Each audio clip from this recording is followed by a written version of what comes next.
think we have a good picture of it. At a certain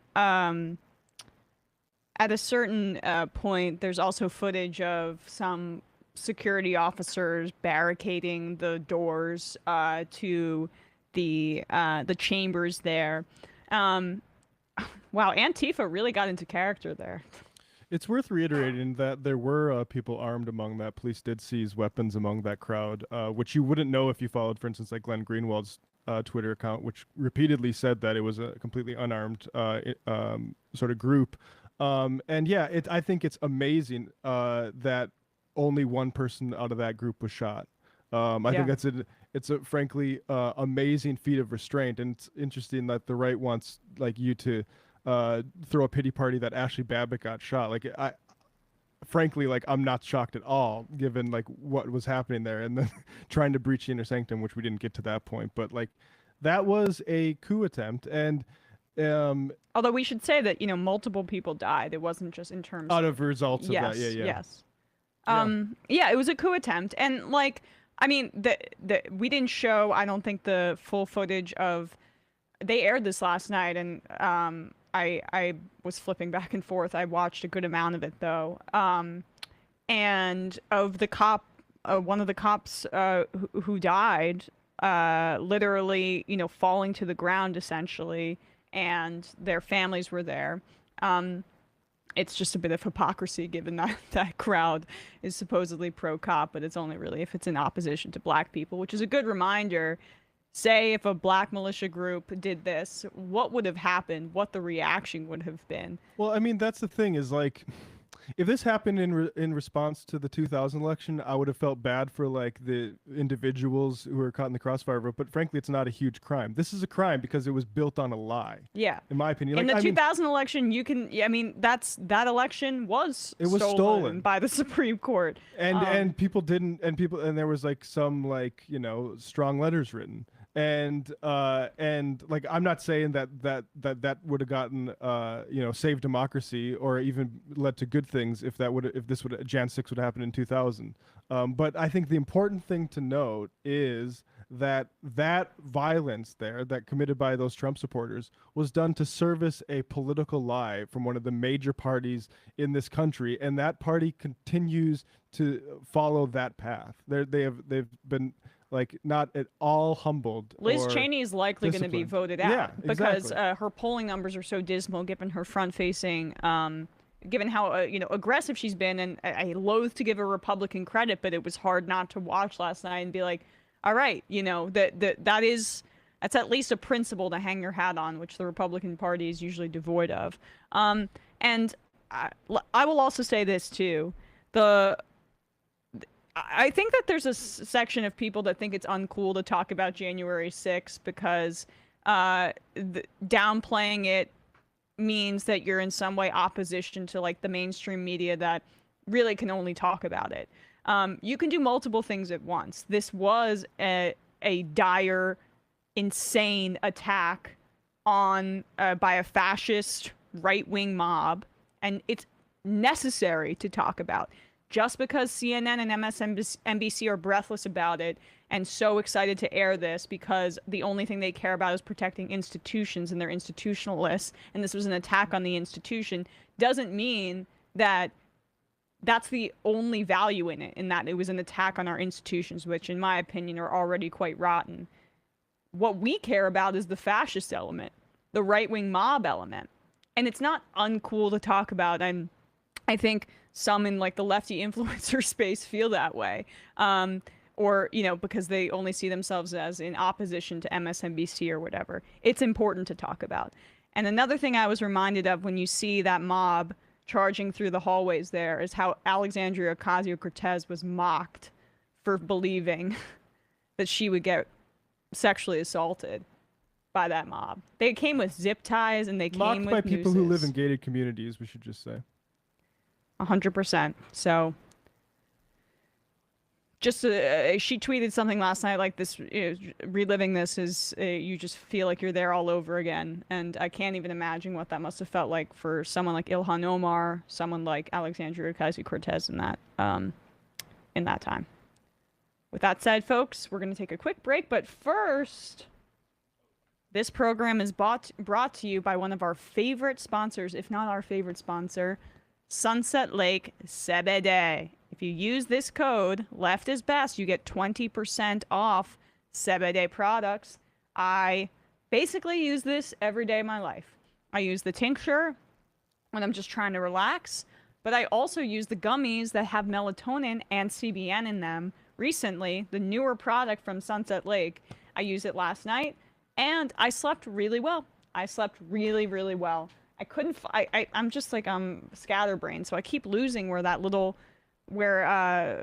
gummy container. And when I found it last night, I was so thankful, and I had the best sleep I've had all week.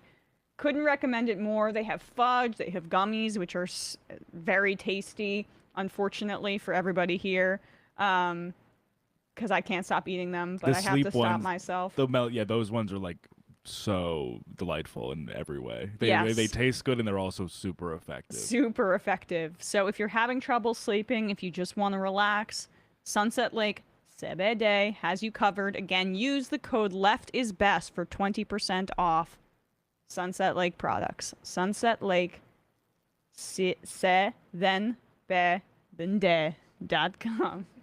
Use the code LEFTISBEST for 20% off. All right, we're going to take a quick break, and when we come back, we'll be joined by David Griscom.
We are back, and we are joined once again by David Griscom of Left Reckoning. Thanks so much for being here, David.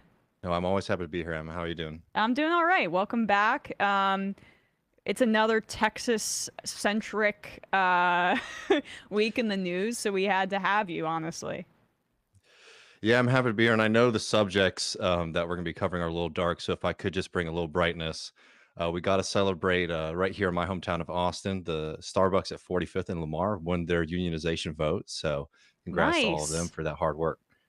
There's been a couple here in New York, but, nothing really in this Brooklyn area. I want to go to one of the unionized Starbucks and give them my patronage because I've kind of been like not going there. Not that I have for a while, but I want to eventually do that. So hit them up today, maybe. Yeah, well, not to skip to our DSA conversation, but Kristen Gonzalez has 4 Starbucks in the city that you can go to tonight to buy Union Yes coffees. Oh, no way. Yeah. On her Twitter? Nice. Yep. All right, I'll check that out in a sec. All right, well, that's awesome. And the rate of successful Starbucks unionization, I mean, their batting average right now is out of control. The organizing there has been so effective. It's truly inspiring, and it has to go this way because Starbucks has committed so much money and people to try to stop this effort. But having it being like a wildfire system like it is now is really great because they can't squash them all. Right, exactly. With that said, we just played, and we'll get into some of the other news stories that we discussed, but the main one today, seemingly, we were looking for clips to play on the show, and it's just all January 6th stuff, but, appropriately so. I think I mentioned that I feel like there's sections of the left that are uninterested in talking about January 6th because the obsession about it from liberals and MSNBC is about, institutionalism, which I reject. And I think, I don't want to speak for you, but I would not say that you're, obsessed with like the decorum of the Senate. That's not how I would characterize but I mean, the real crux of this is this was a fascist right-wing attempted coup, and I do like that the Democrats are making the public reckon with that in the public way. Mm. Yeah, I mean, I've been keeping up with it a little bit. It's the January 6th stuff is difficult because there's like the conversation about like the actual events and what should be done in response to it.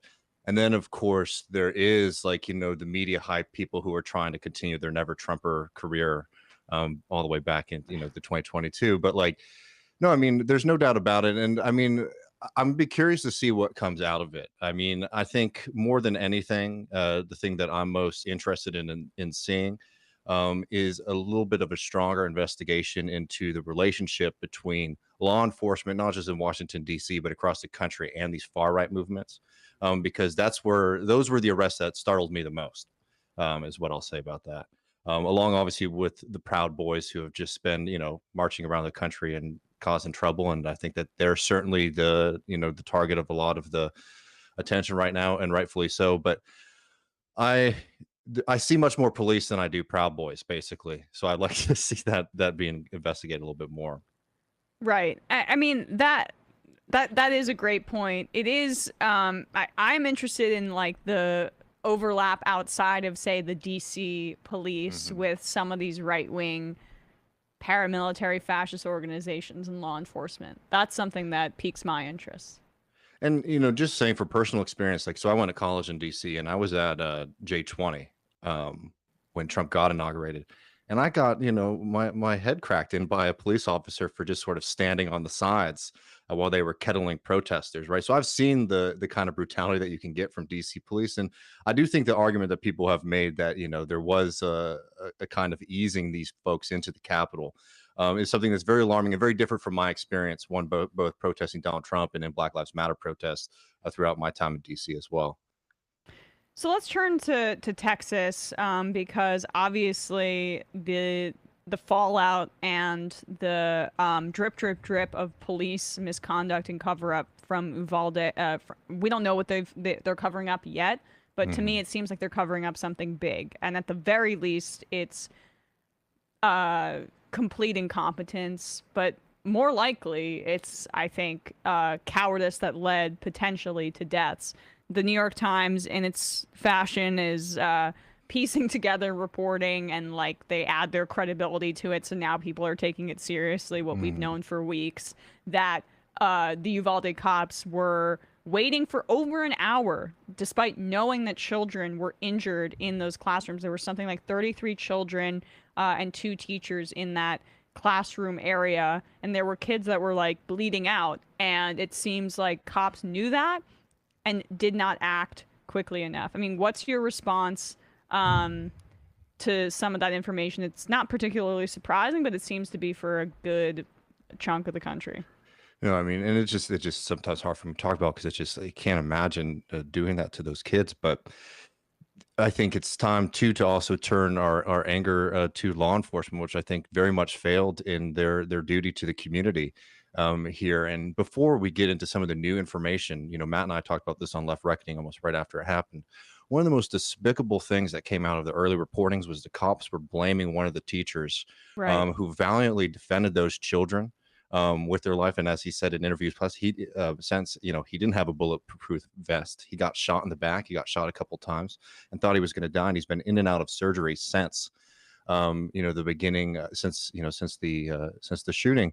And the cops blamed him at front, said that he had propped open the door for the shooter, which turned out to not be true. Right. And it's just so despicable that the first thing that these police did after failing their community, failing these children, was immediately try to blame, one of the people who actually was trying to protect those kids.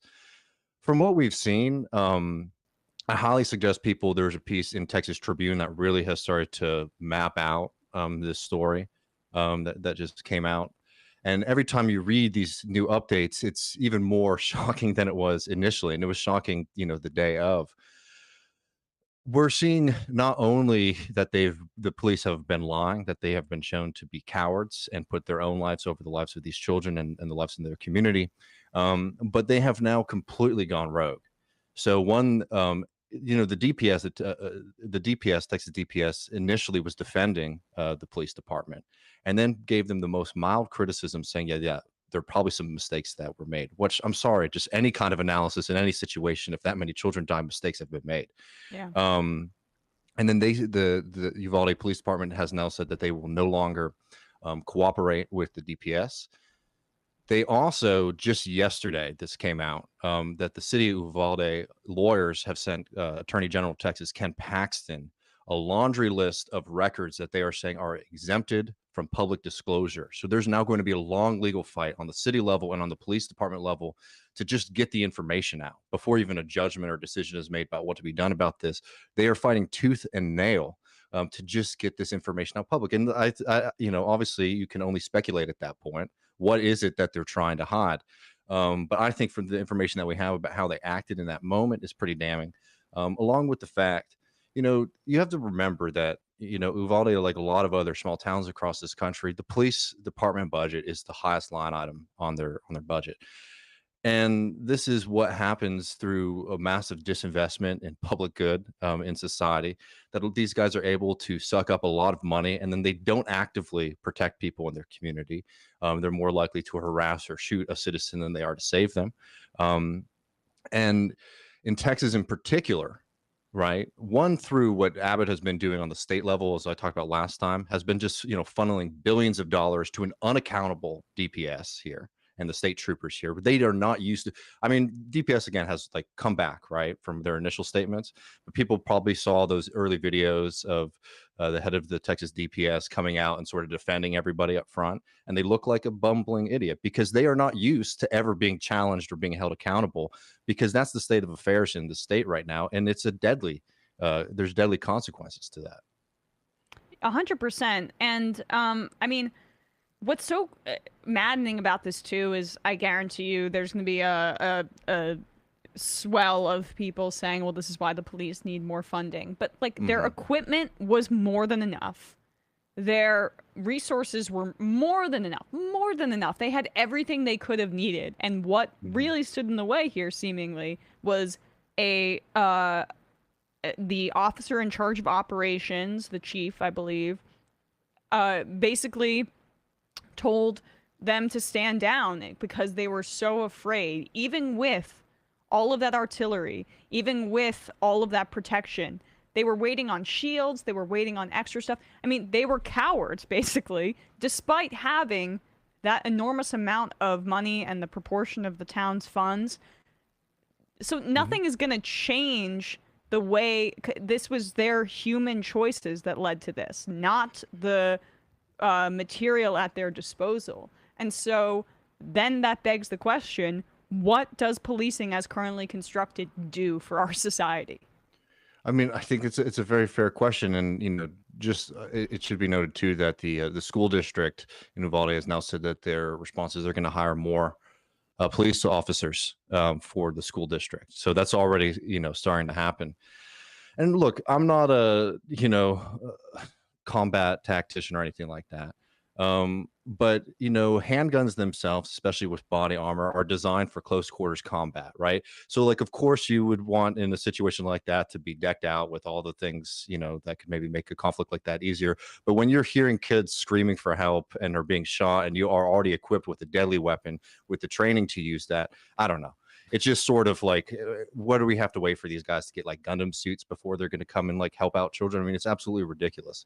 And also, there's a police code to this, and I'm pretty sure said you wait for, once you have two law enforcement massed, you breach, right? I'm pretty sure their handbook literally said that, and they didn't follow that. They had 60 officers standing outside the school talking with one another, and as we've gotten more of the leaked audio from the from the shooting, they were very concerned about the way this was going to look to the public. They were already talking about, oh, is this going to make us look bad? Are we going to be, maligned for this? I mean, think about that. That's where your mind is going when something horrible like that is happening. It really does boggle the mind. And I mean, I must say, like, I think that this is a moment where it's time to believe police. When they say I shot this, black kid because I was fearing for my life, we should believe them that they're scared. And they're worried as a class of people. And we really need to take that seriously as we're trying to build public policy that actually works to help defend defend people from these kind of horrors. That, like, right now what we have is we have a lot of scared people walking around with access to a lot of post-military equipment, are able to walk around with a handgun and are able to basically impose their will on people. And to me, their strategy seems clear, that they're trying to wait out the national media coverage. Like these cops are probably used to dealing with the same people in the same town. And I mean, frankly, you can mirror it onto the federal level right now with Republicans talking about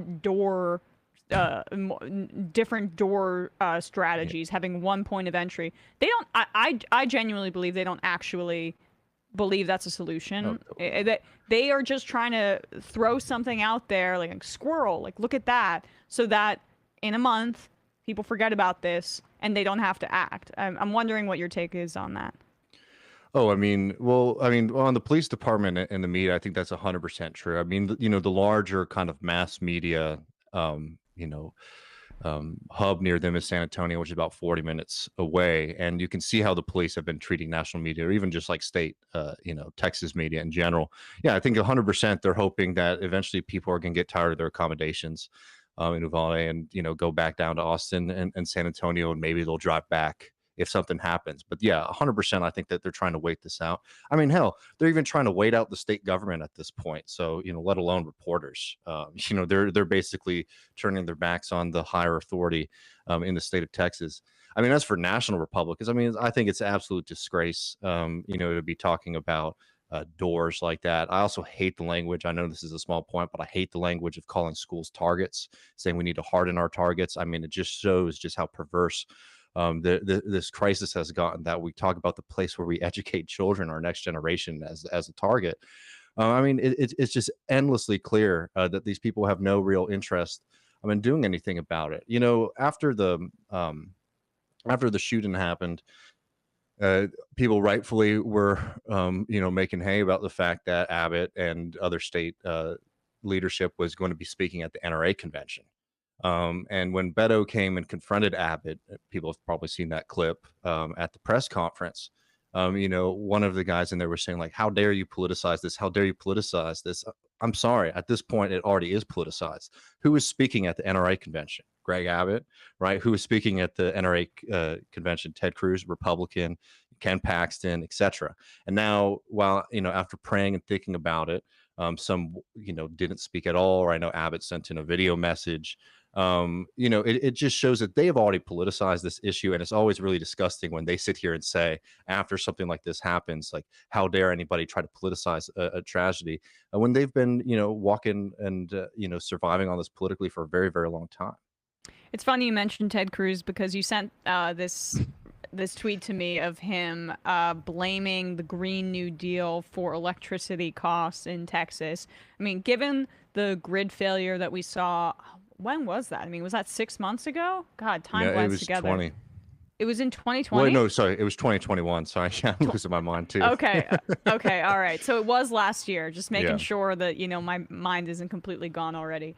What has the update been on the, has there been any changes to the grid in Texas? Because this is going to happen again. So right now it's, near 100 degrees, and it looks like it's probably going to be 100 degrees every day in June.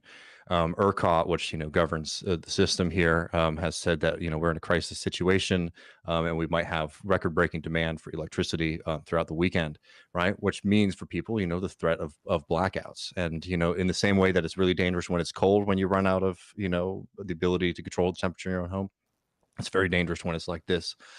I mean, nothing. And I wanted to bring up that Cruz thing because he's trying to blame Biden, for the Green New Deal that hasn't happened. which is so ridiculous. And like, Texas has expanded its wind and solar, which is certainly helpful. Of course, they try to blame that after the winter storm, when again, it was natural gas pipelines that froze over. And I just want to make this point as a socialist, somebody who wants to see a different kind of system here. Why do these providers fail to weatherize their systems? It's because they make a decision that is much more profitable for them to just keep everything online. And if, they lose out on revenue for a couple of days, so be it. If they end up being one of the winners who doesn't lose out when the power is going out from other providers, they get to make a lot of money. And the crisis in Texas is caused by this decentralized, over-marketized system where it's a constant auction house on electricity. So prices can shoot up dramatically in a matter of minutes. And not only have they not done very much to deal with this, they pass some kind of like, oh, weatherize your stuff, but we have no enforcement mechanisms. So just like a nice little letter from the government here. And by the way, all these people donate millions of dollars to Greg Abbott, and they did immediately after he basically slowballed any kind of response to this. But this is not the only crisis, but just shows how ridiculous it is here. After all this has been happening, guess who comes to town? All these Bitcoin boys and little freaks to try to take advantage of weak and underfunded city governments, to try to create contracts with city governments and providers to get a set rate for electricity, right? So that they can constantly mine Bitcoins. And people were like, well, this is great. They're using this, their arguments like, oh, we're using up unused power and then we'll encourage more investment and capacity. Well, one, that's not what's happening. And two, what ends up happening is in a moment like this, right, where we're actually saying, everybody, we need to conserve energy. Prices are going to be going up. They're sitting there, right, at paying those same prices while taking on a huge amount of power to mine Bitcoins, right? I mean, it's absolutely ridiculous. And Greg Abbott not only is approving this, he's taking pictures with them and saying, look, Texas is running at the speed of business, right? I mean, just absolutely irresponsible at this moment.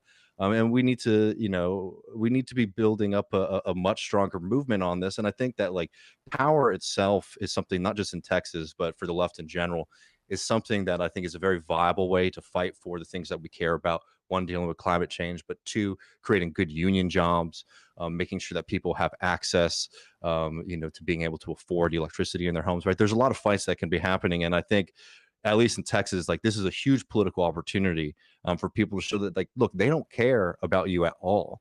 Not only will they not make it better, they're actually willing to make it worse for no real benefit to themselves. Or for crypto. I mean, like the fact that they're able to negotiate some sort of fixed rate for themselves in order to mine. I mean, did that actually happen or whatever? The fact that they feel like they can negotiate some sort of fixed price for themselves for this incredibly electricity intensive, massive project. I mean, people don't.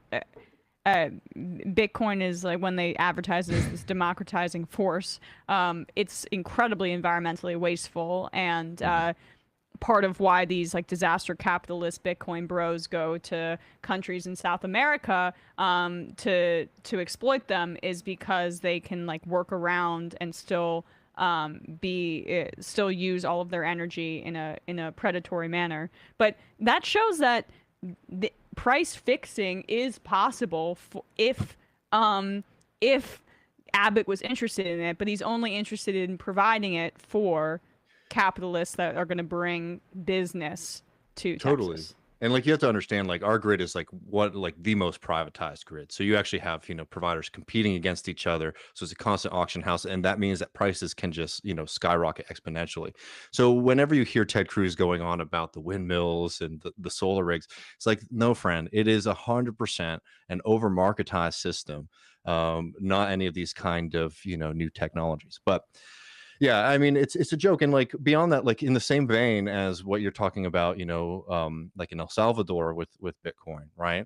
They do that internally here with, cities that are struggling. So like Denton, Texas had, a bunch of shadowy, crypto guys show up and say, we'll pay off the city's debts if you let us set up shop here and eat into your electricity market, right?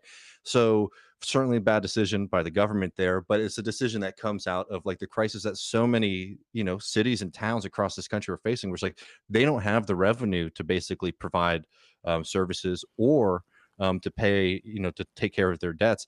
And these are the guys who are going to come in moments like that and take advantage of entire communities with very, very serious consequences. I wanted to turn to some of the other controversy in the news this week. Ridiculously drummed up controversy. Did you know, David, that in Dallas there was a confidence building exercise with drag queens that is now considered grooming, and it's such a massive crisis. I said on Twitter, it's like taking your kid to a Broadway show. It's just costumes and dancing. It's so bad it has people moving to Texas to avoid it. I mean, like now they're literally going to try. I mean, what was it? The state senator that introduced, or state rep introduced Brian legislation Slayton, to ban kids from drag shows. They are really accelerating this anti-trans boogeyman stuff throughout the country, but particularly in Texas. And it's very scary. And just, because people have made this point a lot, it's horrifying how quickly they are willing to move on that and not on, the gun issue. I just wanted to note that, they called a special investigative committee in Texas on the gun issue, which has only subpoena power. It's not a legislative session or anything like that, which means that even best case scenario, they want to do something, we won't get legislation on that till probably next summer, a whole year from now. But I just bring that up to show the difference in how willing that side is to gum up culture war stuff. I mean, I can't sit here and act offended about a drag show. I think it's absolutely ridiculous and performative, and I wish it could just be something where we could point at how prudish and weird conservatives are, but it has serious consequences, as folks probably know. Trigger warning, I'm talking about suicide here, but a young trans person committed suicide here in Texas because the government is now investigating families and is threatening to rip them away from their families. I mean, absolutely horrific. And I just want to say, as as a Texan and somebody who grew up here, I get frustrated sometimes when you see people like the Tim Pools and the Rubens, and they always try to paint this picture of Texas and what Texas is like, right? And say, oh, look, everybody's moving to this place. Because it's one, the picture they paint of Texas is always really distorted. It's always funny that they're not from here or live here. And two, it really scares me because the only kind of people who actually are going to be motivated by a Pool or a Rubin type to move here and actually do it are some of the worst people who I want as far away from the state as possible. I just want to share, my experience. I grew up when I was a kid, my mom and I and my little brother and sister, we went and we moved in with my aunt who was in the lesbian community here. So I grew up in the gay and LGBTQ community here in Texas, and that is as much Texas as anything else to me, right? And it's always been here, and it always will. And these kind of hate-filled people who are trying to use culture war for their own political gain and trying to, work up some of the most psychotic and dangerous people in this society against other human beings, have blood on their hands, and they need to be opposed at every single level. It's a part of that culture is a part of the culture here as much as it is everywhere else. I mean, the gay community, the LGBTQ community has always been here, and it always will. And it really, really infuriates me when I see these kind of bigots try to act like this is some kind of invasion, right? Or something that's being brought in here instead of something that comes from us. And from a national level, these pundits who fetishize Texas, I mean, that's the thing that that I can't speak for you, but that would bug me because it's it completely. I mean, it's the one of the three biggest countries in the state in terms of influence and size. I'm forgetting in terms of population. That's probably California, but Texas in size is massive. Well, you're speaking my Texas nationals there. Yeah, Texas as a country. Oh, did I say country? Yeah, it's okay. Yeah. We're going to be talking about seating today on the show. But I mean that erases many struggles. It also often erases a vibrant and large Latino population in Texas as well, in order to uphold some sort of myth of Republican cowboys that they want to use to largely undercut social programs on a national level. To be fair, when it comes to Tejanos and Latinos in Texas too, I think liberals do a pretty good job of ignoring them as well. Yes, Just to good be point. fair, but yeah, no, I mean, absolutely. And I wanted to note, just on that kind of fantasy that we get from those kind of right YouTuber characters or whatever, it's very funny when they're talking about this moment, they never really mention that it's in Dallas. They sort of just sort of dance around it because it sort of, destroys the world that they're trying to create in people's heads. But yeah, I mean, I think going back to all of these issues that we've been talking about today, I think this is why it's not the number one issue, but it's something that we take very seriously at Left Reckoning. Really like taking hold of your history becomes really important, because what they're trying to do, there is a line, in my opinion, between the Republicans trying to wage war on history in Texas, basically trying to make it so public universities can't teach like real history, and all of these kind of things. Speakers are being challenged by like the GOP in Texas and said, "Oh, we're going to pull funding for that kind of stuff." There's a direct thread to that, to all of the other things that we're seeing, from the fake gummed up created controversy about trans rights in Texas, to the gun issue. It all comes from this kind of fantasy of what Texas was, that is created today by a purposeful right-wing movement, and it's really, really dangerous, and it's something that's worth pushing up. And if people want more of that, feel free to check out Left Reckoning, because we tell that history Seamless. a lot. But it's very, very worrying, because it is erasure of people, and it emboldens some of the most dangerous folks in our community, which every community has bigots out there. But this kind of tacit wink that you get from the Texas GOP when they're saying, yeah, we're going to tattle on your neighbors. If you think that your neighbor has a trans kid, call the state, and we're going to come and get involved and harass them. I mean, that's complicit. That's being absolutely complicit in this hate mongering that's going on. And it's already happening. Like, I'll put this article up here, Bradley, WFLA. But this is this trans child attempted suicide because they were reported that had a mental health scare, and because they were going through transition, were reported to the state, and the state got involved. Like, this is state harassment of kids immediately. I mean, it's like this wasn't even you couldn't be said of like a byproduct of this effort. This is exactly what this was always going to lead to. You have kids who transition, and like, we should just, I want to spell out the puberty blocker thing too, because we have kids who socially transition, and then all of a sudden you're going to go through puberty, and puberty blockers are very important for those kids who have already transitioned into their preferred gender, because what happens if you can't get those puberty blockers? You go through puberty into a body that you don't want. So of course this is going to lead to suicides. Of course it's going to. Of course. And I mean, this is a part of like a larger story of what's happening in Texas about families of trans teens basically getting together with the ACLU and Lambda Legal.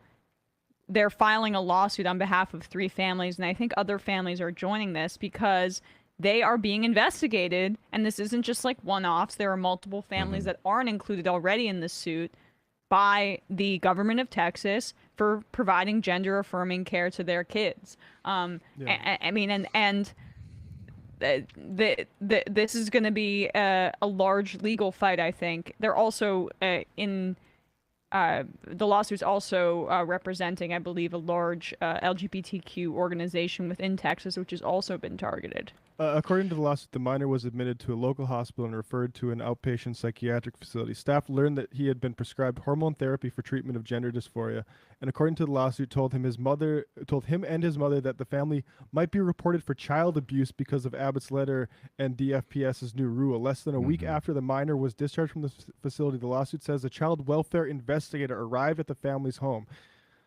I mean, what are we doing here? Yeah, I mean, it's extremely, extremely worrying, and it's I think people who were when it was just we care about the integrity of women's sports, it's been amazing how quickly it's moved over to like, we're going to come for the life of children. Right. I mean, it's like that moved extremely fast, and I think that the Republicans think that they have a winning ticket on, stoking up fears, not just about, trans folks too, but just general homophobia. It's something that it is pretty shocking to see how quickly things can regress.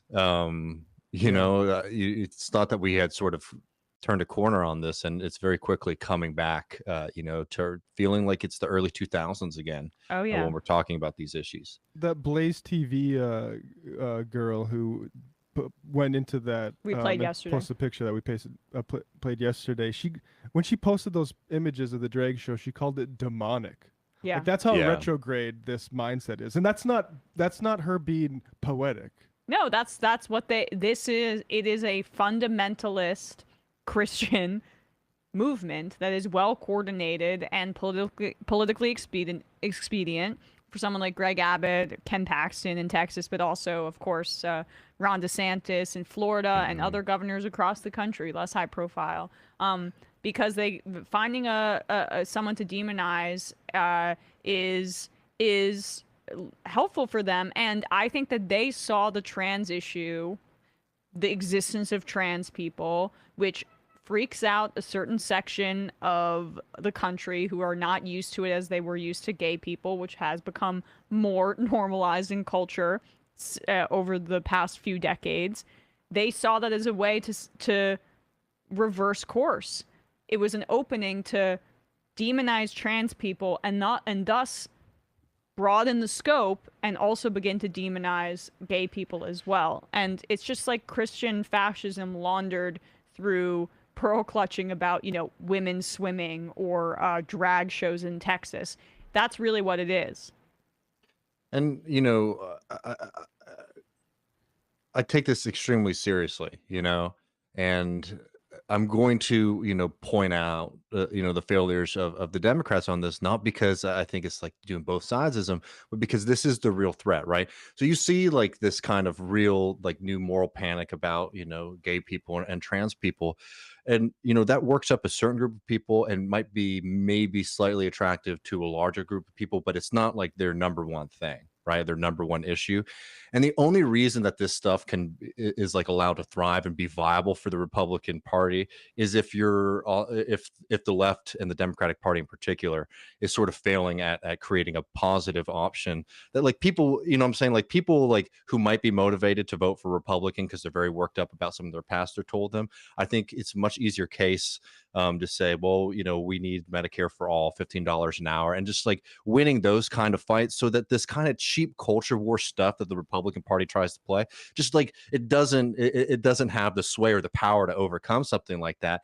And well, when there's a vacuum, right? And so it's being filled by that kind of stuff. Exactly. Didn't mean to cut you off. Go on. No, I mean, that's exactly it. It's just like, this stuff is dangerous and it's worrying, and we have to oppose it directly. But also remember that, as you said, like this comes out of a political vacuum where the Republicans, they don't have very much to offer people who don't make $500,000 plus a year, right? In like actual material terms. So they try to find these kind of things that they think can like work up a segment of the population, hope that will carry them to victory. And, it just should be a slam dunk to be able to beat them on actual things that help people out in their everyday life. And that will squash, most of not the entire existence of like bigotry and homophobia in society, but the system that empowers Republicans to utilize this and legislate it on it. David Griscom of Left Reckoning. Thanks so much for being here today, David. Everyone check out Left Reckoning with Matt and David here. It's great stuff. Yeah. Patreon.com/Left Reckoning. We are going to be doing a think tank for all of our patrons, so get your questions in this afternoon. All right. Yeah. Boom. Well, thanks so much, everybody. Hope to see you soon. See you soon. Have a great weekend. See you, David. All right. With that said, we're going to take a quick break, and when we come back, we will be talking about the New York DSA slate.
We are back. We are back now, and we are joined by DSA organizer Stylianos Karolidis, and we are currently trying to workshop the internet for Sumathy Kumar, who is a campaign organizer for Housing for Justice for All and the NYC DSA co-chair.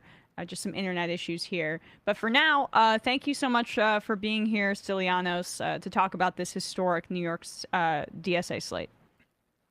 Thank you for having me. Thank you for having us. If Sumathy is here, she's really fantastic, and I hope she makes it on. And I'm super excited to talk about all of our candidates and electoral strategy and everything in between.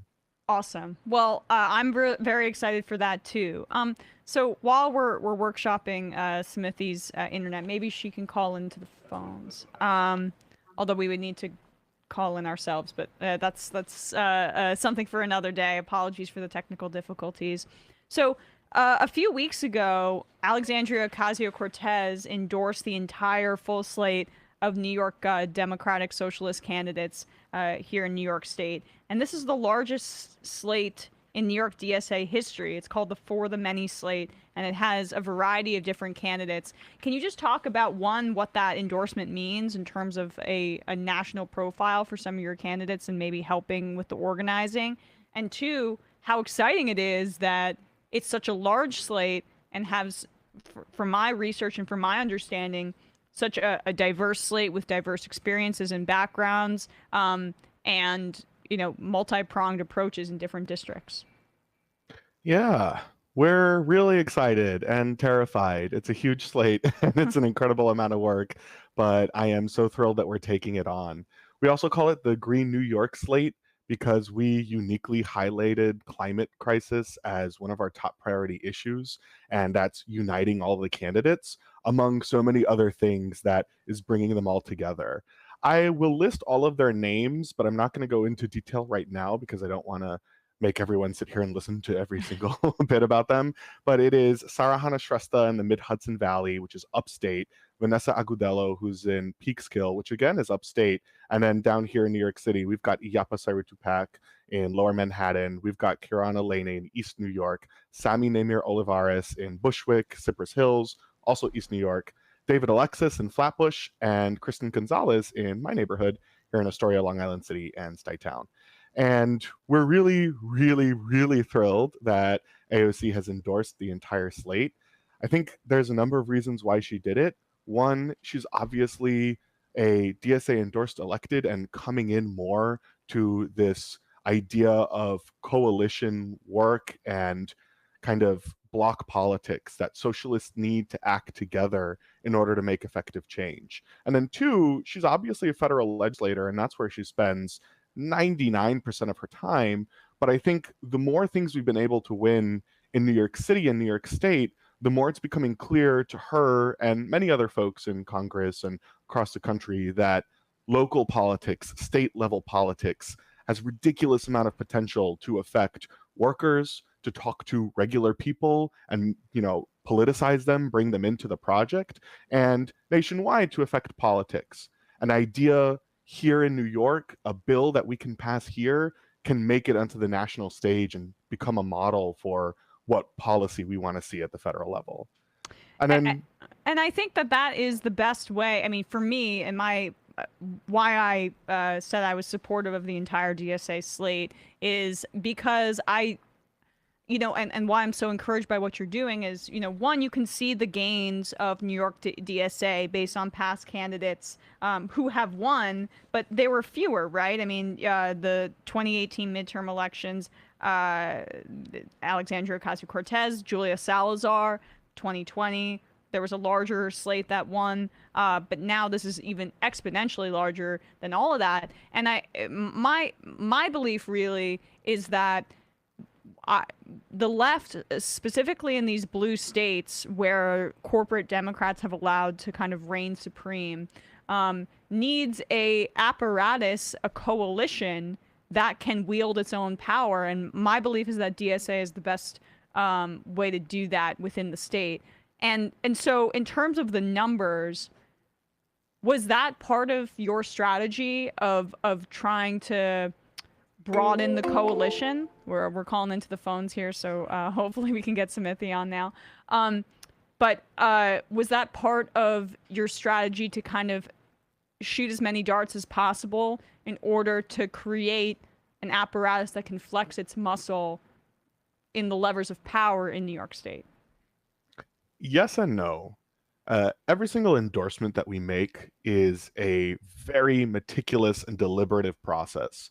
And especially when you have a really large chapter like New York City, there's a lot of good-natured and healthy political fighting over these endorsements. And we made certain decisions in New York City based on a number of different factors, including where we thought geographically we could win, what seats were important for us to win, what type of neighborhoods, what type of demographic voters we wanted to speak to, and also, as you may have heard about all this redistricting stuff, how we felt regarding redistricting, how that would affect our races.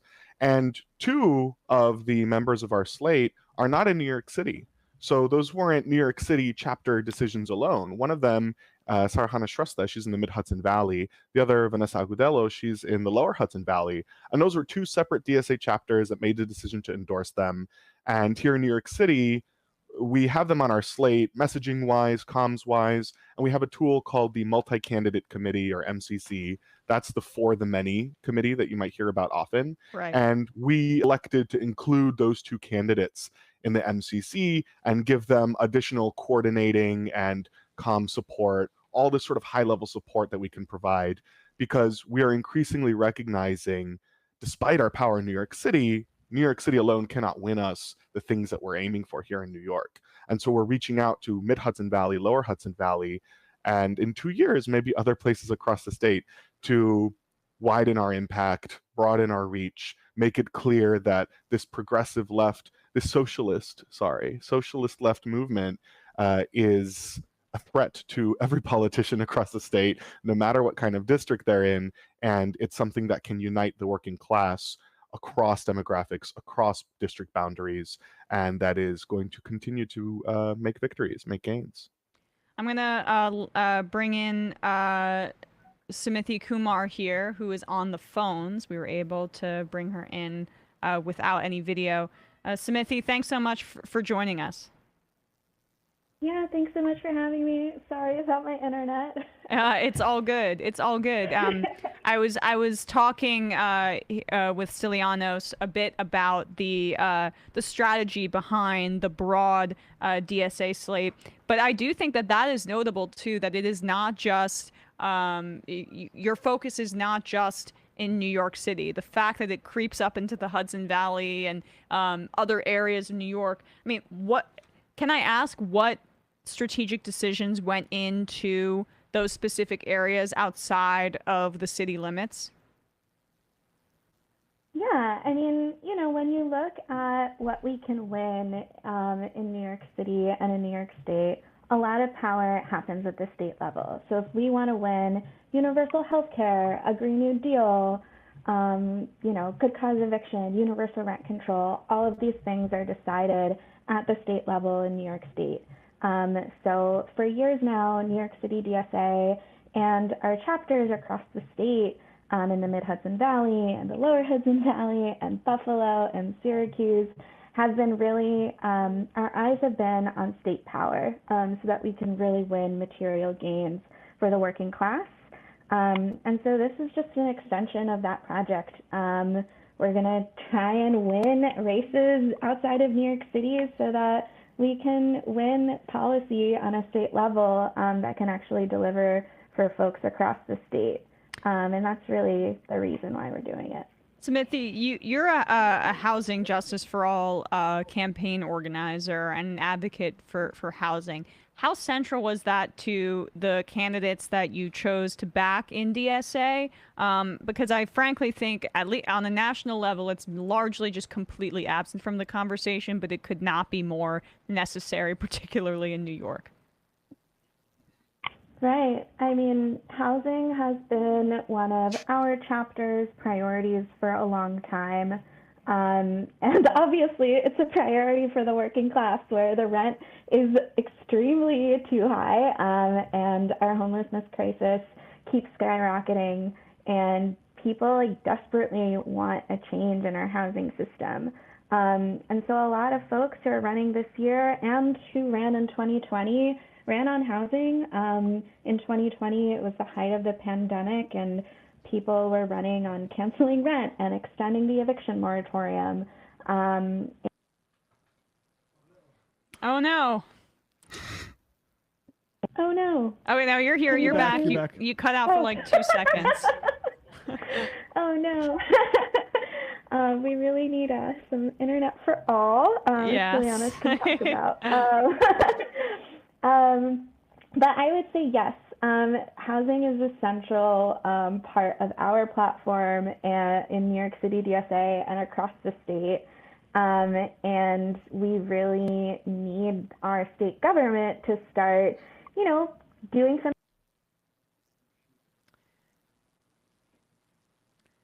Okay, Sumathy, you might have cut out again. But it seems like you might have been wrapping up a little bit. I wanted to talk a bit about and I touched on this earlier, but why I think and maybe either of you can answer this, or maybe Stylianos you can while Sumathy's figuring out her internet. But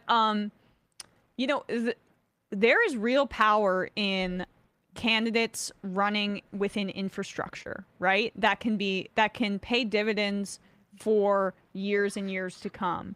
The number one example of this, in my opinion, on a federal level is, even though it's not socialist politics in terms of what we favor, someone like Stacey Abrams, who ran but was unsuccessful, but the infrastructure from her run set up Democratic wins later on.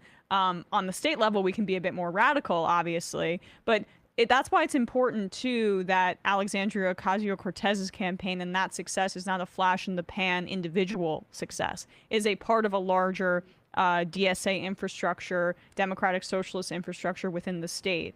Was that a part of your calculus, too, is making sure that there's solidarity among candidates, so there's power in numbers? Perhaps I'm reframing kind of a question from earlier, but I think that's really what sticks out to me when I was reading about this slate. There's something that we have that not a lot of folks know about, and I'm super happy to tell everyone about today. It's called the Socialists in Office Committee, and that is a committee made up of all of our current elected, so Zohran, Marcella, Emily, Farah, Julia, and Jabari, and numerous different organizers across New York City. So that's me, Sumathy, lots of other folks whose names you don't know. And the purpose of this committee, we meet once a week for about an hour and a half, and we've got a couple different group chats where we coordinate in between those meetings. We essentially coordinate all the activities of all the current electeds. And I'm mentioning this in response to your question because we recognized a really long time ago, we can't afford to just work really hard, get somebody elected, they have good politics, and then leave them alone, right? The incredible amount of pressure across the United States, but especially here in New York and Albany, to force someone even slightly to the left of center to conform to right-wing capitalist politics would crush even the best possible candidate. And so when you see someone like Julia Salazar or Zohran Mamdani, and you're like, wow, they're doing a really great job, they seem to be having really good politics, Marcella, Emily, Farah, Jabari, it is in part because they're really good candidates and they've become good elected officials, but it's also because when there is a climate issue, they can reach out to me and the entire eco-socialist working group, everyone on climate in New York City DSA is behind them. When there's a housing issue, that good cause eviction campaign, that was entirely coordinated, run, and operated by our housing comrades. When there are healthcare issues, there are hundreds of people doing all of that canvassing work, coordinating work, and then the policy and research work. So when you're looking at our slate right now, all of the candidates that you are thinking about and hopefully electing, Kristen Gonzalez is not running just to put Kristen Gonzalez in the state Senate. You're also going to be putting my work, Sumathy's work, the work of hundreds of DSA members behind these candidates to keep them accountable, to make sure that they do what they say they're going to do, and to support them so that when leadership in Albany, Carl Hastie, Andrea Stewart-Cousins, and Kathy Hochul, when they come down and they say, you have to conform or else there's going to be consequences, they get to turn back and say, look at these thousands of DSA members. They got me. I'm going to do what's right. I'm going to do what I was elected to do because I know there is a movement that is going to ensure I have the tools, the power to achieve that, and that you, Kathy Hochul, Carl Hastie, Andrea Stewart-Cousins, you can't do a thing about that. And that's what's really powerful. Right. And you mentioned Jabari Brisport and Julia Salazar, two victories on for your slate and just for the left here in New York. Sumathy, if you're there, what has been your reaction internally in DSA to their how they've been up against immense opposition in Albany, but how they've brought DSA's slate and their ideas to the halls of power now that they've been elected? Yeah, it's definitely hard, and there's a lot of pressure from the leadership in the legislature to do exactly what Stylianos was just saying, to conform, to go with the party line. But our electeds haven't done that. And a really good example that I'm thinking about now is last year when Governor Cuomo was accused of a whole array of scandals for his impeachment. And there was, after when all of the investigations were happening, there were documents that came out that said, we can't talk, Melissa DeRosa and all of the Cuomo operatives were trying to buy off elected officials and trying to get them to conform and not raise a big deal about what was going on. And they said in their notes, we can't talk to Zohran because he's DSA. He can't be. Wow. It looks like we still might have that interrupting issue, but I think we kind of got Sumathy's point there. Sorry, guys. No, it's okay. Stylianos, why don't you finish up? This will be our final question. I'll let you guys go, but some of what Sumathy was saying there. Yeah, like Sumathy was saying in the notes, you saw a text message from Cuomo's second in command. We have no play with Zohran. And I think that's indicative of the work that we're doing. They know, the people in power know that this is a new block of people going to Albany that they have absolutely no influence over. That the real people that are calling the shots behind what Jabari or Zohran or Marcella or Emily or Julia or Farah are doing are the working class that got them elected. And that's terrifying to Albany. You see what just happened these past few months. We almost passed the Build Public Renewables Act here in New York State. It is unprecedented legislation. It's gigantic, and there was an unprecedented movement to get it passed. I think everybody in Albany is, I don't know what I'm allowed to say on this show, pooping their pants right now. I hope that's okay. Everyone in more Albany, than okay. You could have done the S-bomb too. We're loose, word. especially on Casual Friday.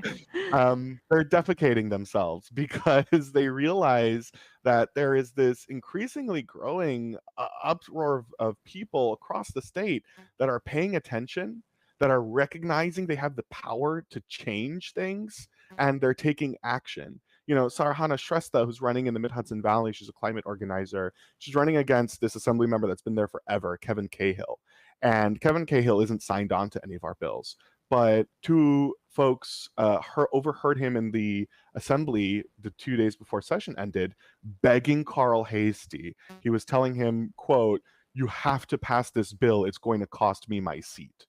And we love to hear that because we know that we are putting the fear of God in these people, and we're doing that together. We are not going to be able to do that with a few good individuals that are not bound by a movement. We're only going to do that with 6 and now soon to be 13 socialists in office, backed by a movement of thousands across the state of working class people that are ready to keep them accountable, ready to give them orders, and ready to back them up when the going gets tough, because it will, and only together can we achieve that sort of change.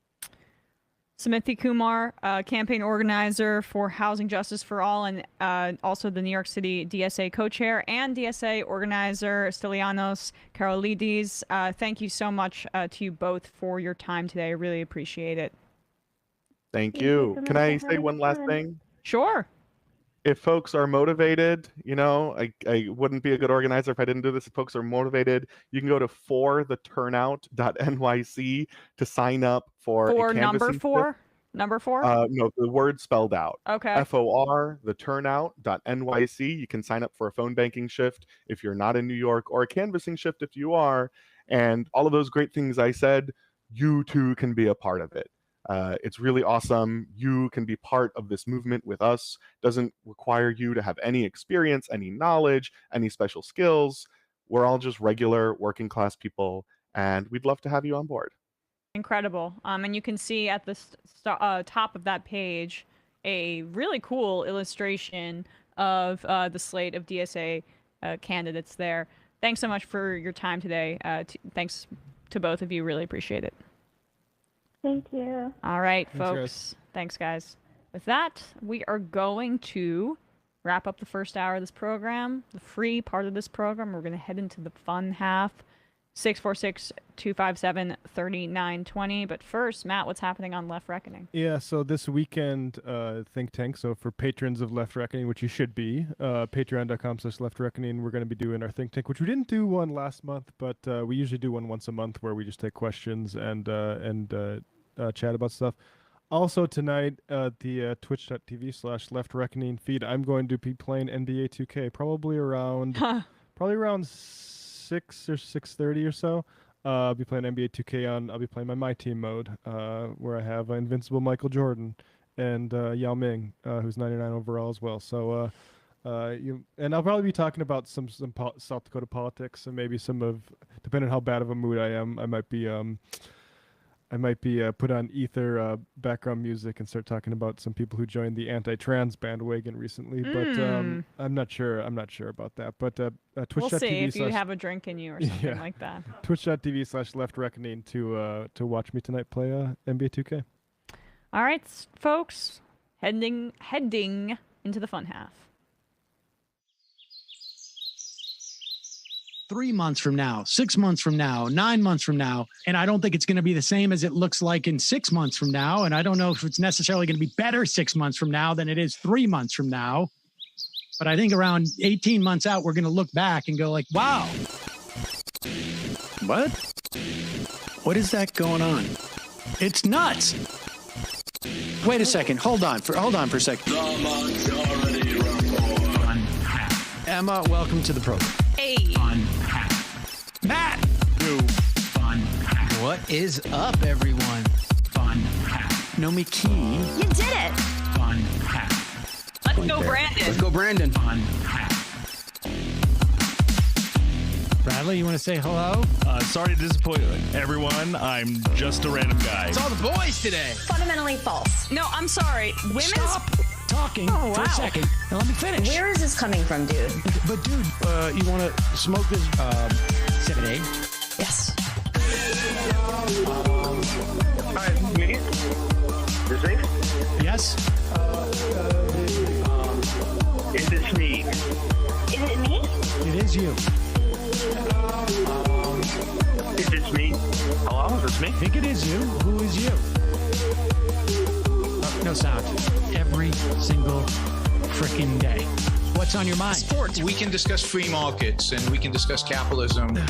I'm gonna go start watching. Libertarians. They're so stupid, though. Common sense says, of course. Gobbledygook. We fucking nailed him. So what's 79 plus 21? Challenge Matt. I'm positively quivering. I believe 96, I want to say. 857-210-501. 3 8s. 9/11, for instance. $3,400, $1,900. 5, 4, $3 trillion sold. It's a zero-sum game. Actually, you're making me think less of it. But let me say this. Poop. You can call it satire. Sam goes, it's satire. On top of it all, Yeah. My favorite part about you is just like every day, all day, like everything you do. Without a doubt. Hey, buddy, we see you. All right, folks. It's just the week being weeded out, obviously. Yeah, sun's out, guns out. I don't know. But you should know. People just don't like to entertain ideas anymore. I have a question. Who cares? Our chat is enabled, folks. I love it. I do love that. Look, gotta jump. Gotta be quick. I gotta jump. I'm losing it, bro. 2 o'clock. We're already late, and the guy's being a dick. So screw him. Sent to a gulag? Outrageous. Like, what is wrong with you? Love you, bye. Love you. Bye-bye.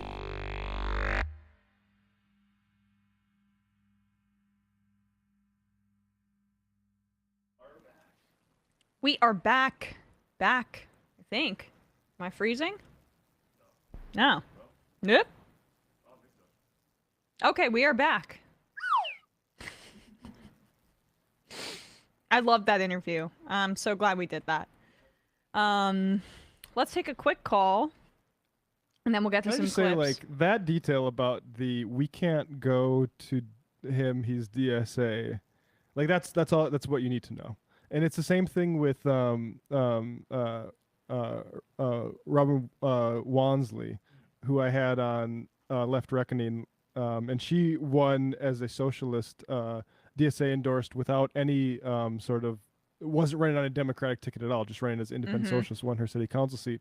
Right. And when Jacob Fry was going through some bullshit of basically like pulling back on the nice sort of flowery things neoliberal mayors like Jacob Fry like to say about, we're going to hold police accountable and this or that, the other, you actually have the ability to say no. And right. Well, building that power up, that's the only way this happens. It's the only way it happened. That's the only way the New Deal happened, was because of this sort of low-level organizing among anti-capitalists and as a bloc.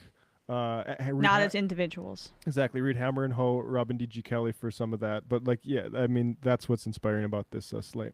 And frankly, like, someone just wrote in Bara to me too. Anytime I hear someone say comrade unironically, I tune them out as being not serious about politics. Well, that's on you, dude. That's on you. I mean, like, the idea that's very silly. That's silly because, like, the Democratic Party likes to talk about purity tests, right? No, like, having purity tests about candidates within a larger DSA block is wrong, because it's not about the individual. It is about the apparatus. And that's why I felt it was important to have them on, because I'm supportive in every way of gaining power via that apparatus. Via a movement. Yep.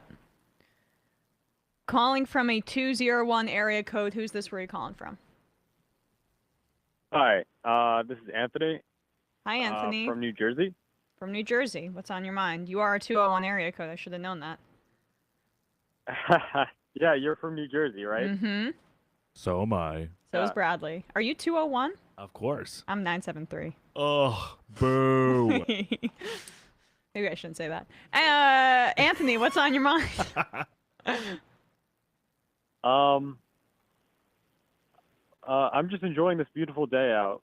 Beautiful day. It's really today. nice. It's not too hot. Yeah. Except in the studio for some reason. Yeah, I just want to say that, I've just been missing Michael Brooks a lot recently. And that just his presence and his death hit me really hard. And I just needed to say that. Sorry. No, it's okay. No, don't apologize. You're not alone. Appreciate the call, man. Yeah. I think about him a lot. Yeah. Thanks for taking my call. All right, Anthony. Appreciate it, man. Hang Thank in you. there, buddy. Yep. Bye. Thanks. Let's do this Liz Cheney Ivanka thing.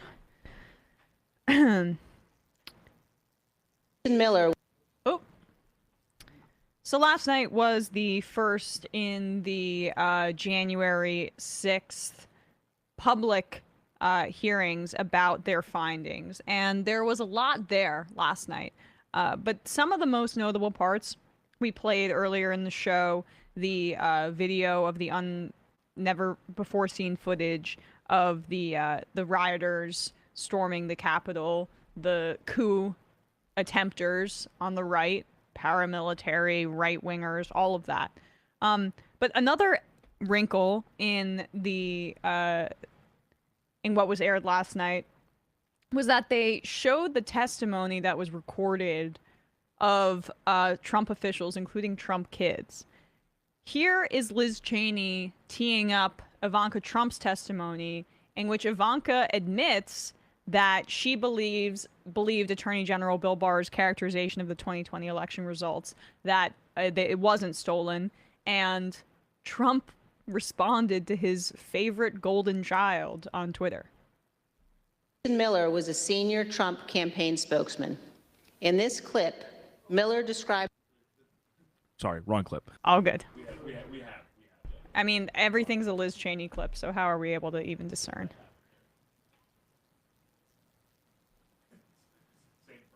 Yeah. Many of President Trump's White House staff also recognized that the evidence did not support the claims President Trump was making. This is the president's daughter commenting on Bill Barr's statement that the department found no fraud sufficient to overturn the election. How did that affect your perspective about the election when Attorney General Barr made that statement? It affected my perspective. I respect Attorney General Barr. So I accepted what he was saying. As you will hear on Monday, the president had every right to litigate his campaign claims, but he ultimately lost more than 60 cases in state and federal courts. So that is Ivanka Trump in as soft of language as she possibly can use, basically saying, no, my dad was wrong about the election being stolen, and I respected Bill Barr and I accepted his characterization of it. So this morning, Donald responded to his daughter. I mean, this is the last person he felt would stab him in the back. I was going to call this a tweet, but it's not. It's from his Truth Social account. It's a truth. The truest of the true. Ivanka Trump was, referring to his daughter by her full name, was not involved in looking at or studying election results. She had long since checked out and was, in my opinion, only trying to be respectful to Bill Barr in his position as Attorney General. He sucked. So... Being respectful, like an idiot. Yeah. Apparently, she was just, like, not around. She was checked out. She was unable to peruse through the mountains of evidence that the MyPillow guy was delivering to Donald Trump about the election being stolen. Really, really interesting to see that play out. She did not go as far as she could have. She said that she accepted his characterization, essentially, but this is like, to me, like this is really the issue. Like the spectacle of violence at the Capitol is one thing, but like I said, like that looks a whole lot different after an election that actually is stolen. And so like and I don't believe that a lot of those people thought that the election was actually stolen. I think that they consciously thought they were stealing the election. So I'm not making excuses for them. But like the big problem and what's going to lead to more and more political violence is if the major reactionary political party in this country, explicitly reactionary political party in this country, is allowed to just continually lie about elections. Like they already stole one within our lifetime in 2000. Mm-hmm. And so like I think this stuff is and so all the people and I mean we'll just bring up Greenwald again because he has taken up the mantle of being the defender of the Ashley Babbitt Sympathy Society. But like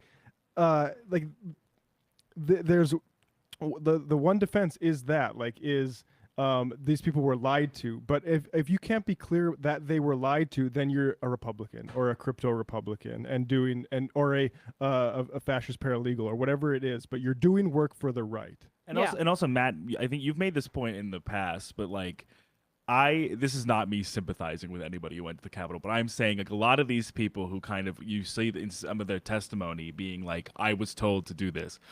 Donald Trump said that I had to do this. Yes. It's like We can play that soon. The people beyond who have the so-called blood on their hands and also beyond the actual people who physically entered are the ones who literally made it their project every single day from November until January 6th to make these people believe that this is what they had to do. And right, it's the focus on, and I'm working this out honestly in real time. It's easier, I think, for the visceral imagery for like of people storming the Capitol to be the focus for powerful players, because when the focus is on Ivanka or it's on Bill Barr, it sets a precedent that it's like the mob. It was gonna do what it was gonna do. What is the mob like? Look at what the word mob comes from. It comes from like the 17th century term for mobile vulgus, which mean like vulgar people who are mobbing together, right? Yeah. So it's literally an elitist phrase pointing at people. So of course and that's why I think certain people on the left react negatively to these hearings, because it is like elites getting freaked out by the people, right? And at a very reductive level, that's what this can look like. But like But not what it is right. it's a political conspiracy by the Yes. right-wing party. Like that's what it actually is. Let's turn to It's okay. Let's turn to this other clip that Bradley just put in the chat. Yeah, it's in chat, Matt. Okay. This is basically exactly what we're talking about, which is like testimony from people who were at the Capitol, all being like, I felt this was like what I had to do / was told to do. Right. The focus should be on the Republicans who enabled the big lie, to use the overused phrase, and deployed this everywhere from, people who were just like Trump fanatics, maybe had mental issues, to crazy fascist Proud Boys and Oath Keepers, but they enabled that coalition to commit violence and storm the Capitol. And you always should be pointing your finger to the top. It doesn't matter that the people that they manipulated were awful people in and of themselves for the most part. Yeah. The focus on just them misses the larger picture, and it's beneficial towards powerful people to only focus on the voters that were duped and the crazies and the MAGA. But these are rioters testifying, I did this for Trump. Trump told me to do this. And he did.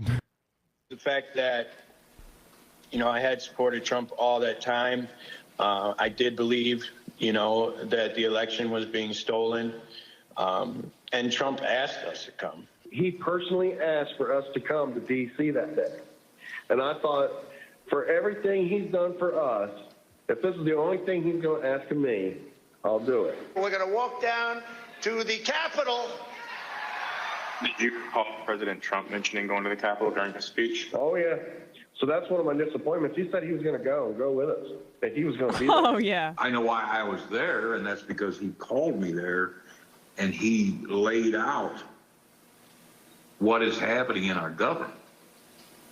He laid it out. But I remember Donald Trump telling people to be there, right? I mean, to support. So you mentioned that the president asked you. Do you remember a specific message? Basically, yeah, he asked for us to come to D.C. That big things are going to happen. What got me interested, he said, I have something very important to say on January 6th or something like that, is what got me interested to be there. Trump has only asked me for two things. He asked me for my vote, and he asked me to come on January 6th. Yeah, I would have. And that got you 36 months on probation, Robert. Yeah. I'm so sorry about that. I mean, seriously. So just more examples that were in that video, the previously unseen video footage of the riot. There was footage of rioters reading Trump's tweet during the coup attempt, during that day on January 6th, attacking Mike Pence for not having, quote, courage. He also tweeted ahead of the day, be there and be wild, which it's not I'm sorry to laugh. I mean, it's not like an invitation to a rave. It was an invitation to do what they did.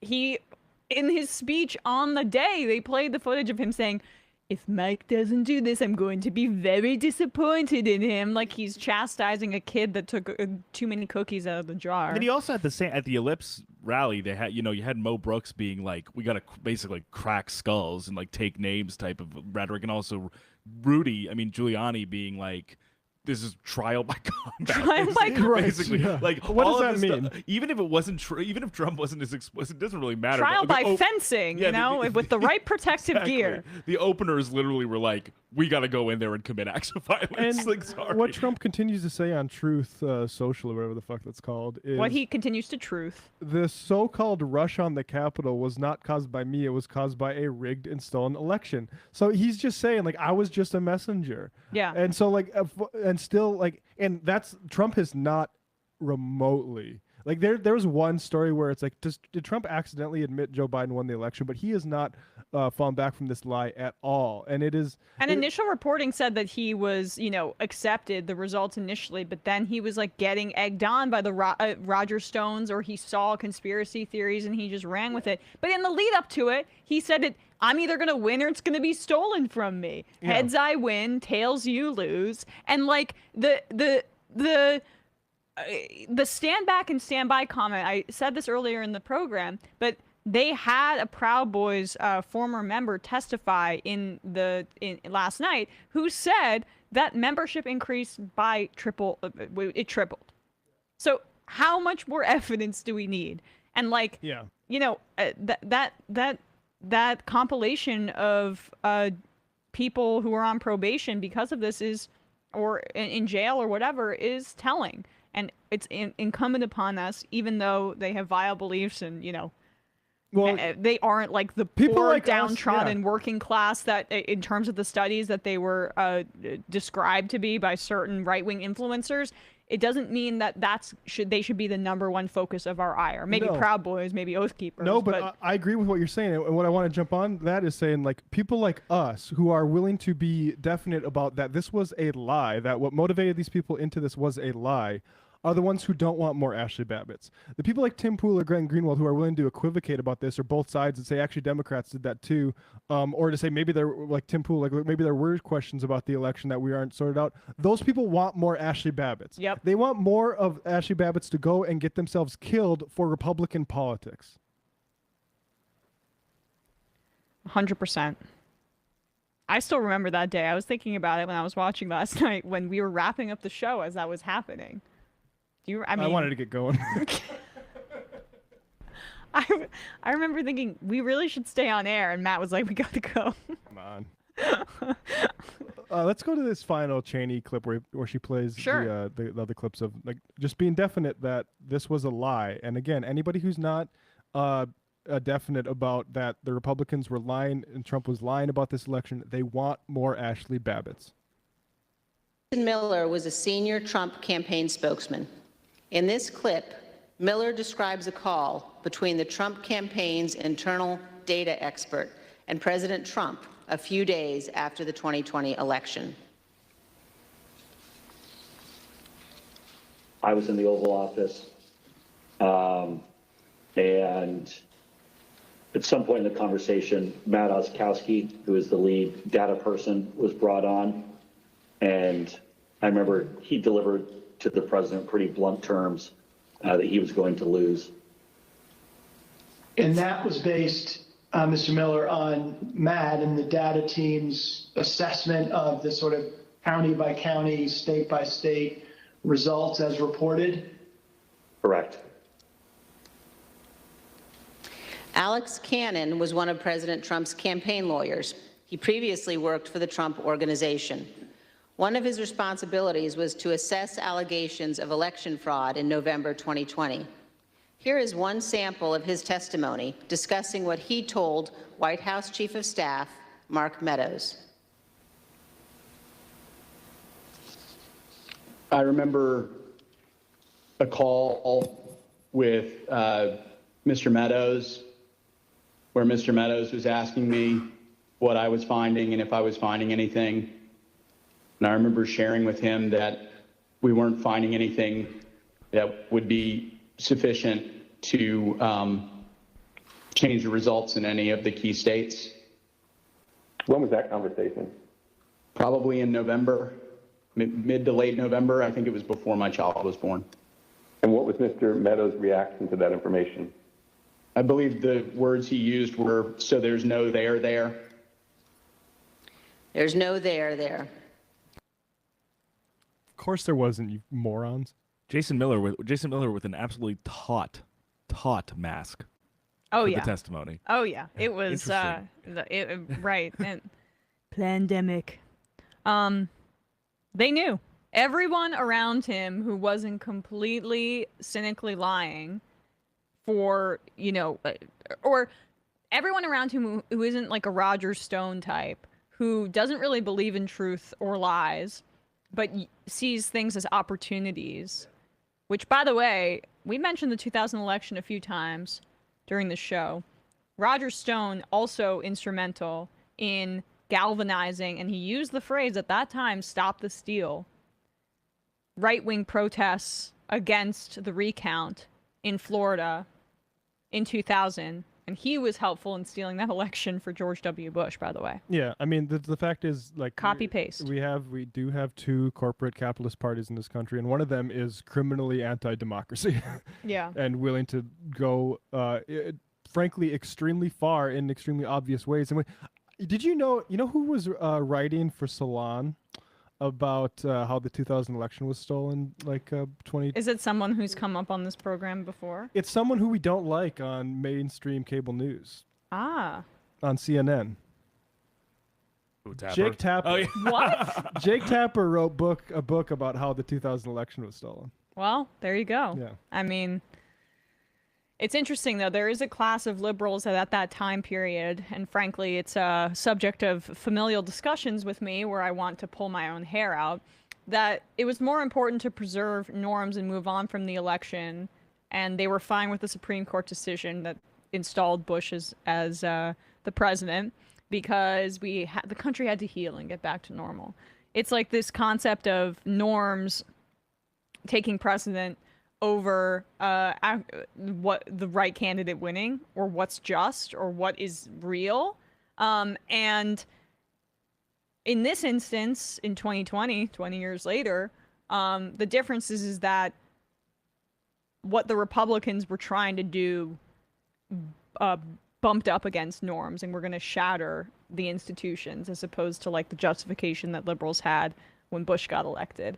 And so it creates this backlash that is maybe not righteous from their end in terms of like what they're trying to preserve, but we can walk arm in arm with them and try to oppose these fascists. I mean, yeah, this is the urgent, most acute threat. Like, Democrats are a problem, as we can see with Biden in office. There's all sorts of things that get worse with them, and they're in action or negative action. But the Republicans are just worse. I mean, it's not particularly close, frankly. And I just want to say, like, when Republicans do like steal elections and then have power that they shouldn't have and exercise that power into policies that we don't like, it's not the sort of policies that Democrats get back into power and then undo. They're okay with Republicans instituting those sorts of policies and then not doing anything about them, which is why you need to want Democrats to win, even despite Democrats, because the whole Democrat thing about them. Like, that's the thing, is like, if you agree that both of these parties are basically like partners in like evil, you have to understand that one partner has more leeway to do more evil, and then the other partner is allowed to just naturalize that. So you don't want to let the partner that does more evil, like Trump. We talk about, like, think about all the good pressure that was Obama on drones. And then Trump gets into office, massively expands the drone program, and we're like back at square one. But I thought that Trump would accelerate the progressive cause and bring everybody together. Yeah, anti-war candidate. DNC Google pundit, on the morning of January 6th, the Oath Keepers apparently left their guns behind in their hotel rooms in Virginia for later retrieval because of the stricter gun laws in D.C. Pretty much destroys the argument that criminals don't pay attention to gun laws. Imagine how much worse it could have been but for the D.C. gun laws. Yeah, and a lot of the people weren't detained from January 6th. There was at least 3 folks I've seen in a Austin Chronicle article that did have guns, but and there was lots of other weapons and stuff there too. And I like how They might have been deterred by seeing Trump speak. I don't really know what the Secret Service protocols are on there. I mean, but it could be like the NRA convention where if you wanted to be in that area, you couldn't have your weapon with you. I don't know. maybe. I mean, how closely were they patting down all those guys with flak jackets on and stuff like that? I don't know. I would bet Yeah. probably not super closely. In Trump voice, Will from Indiana.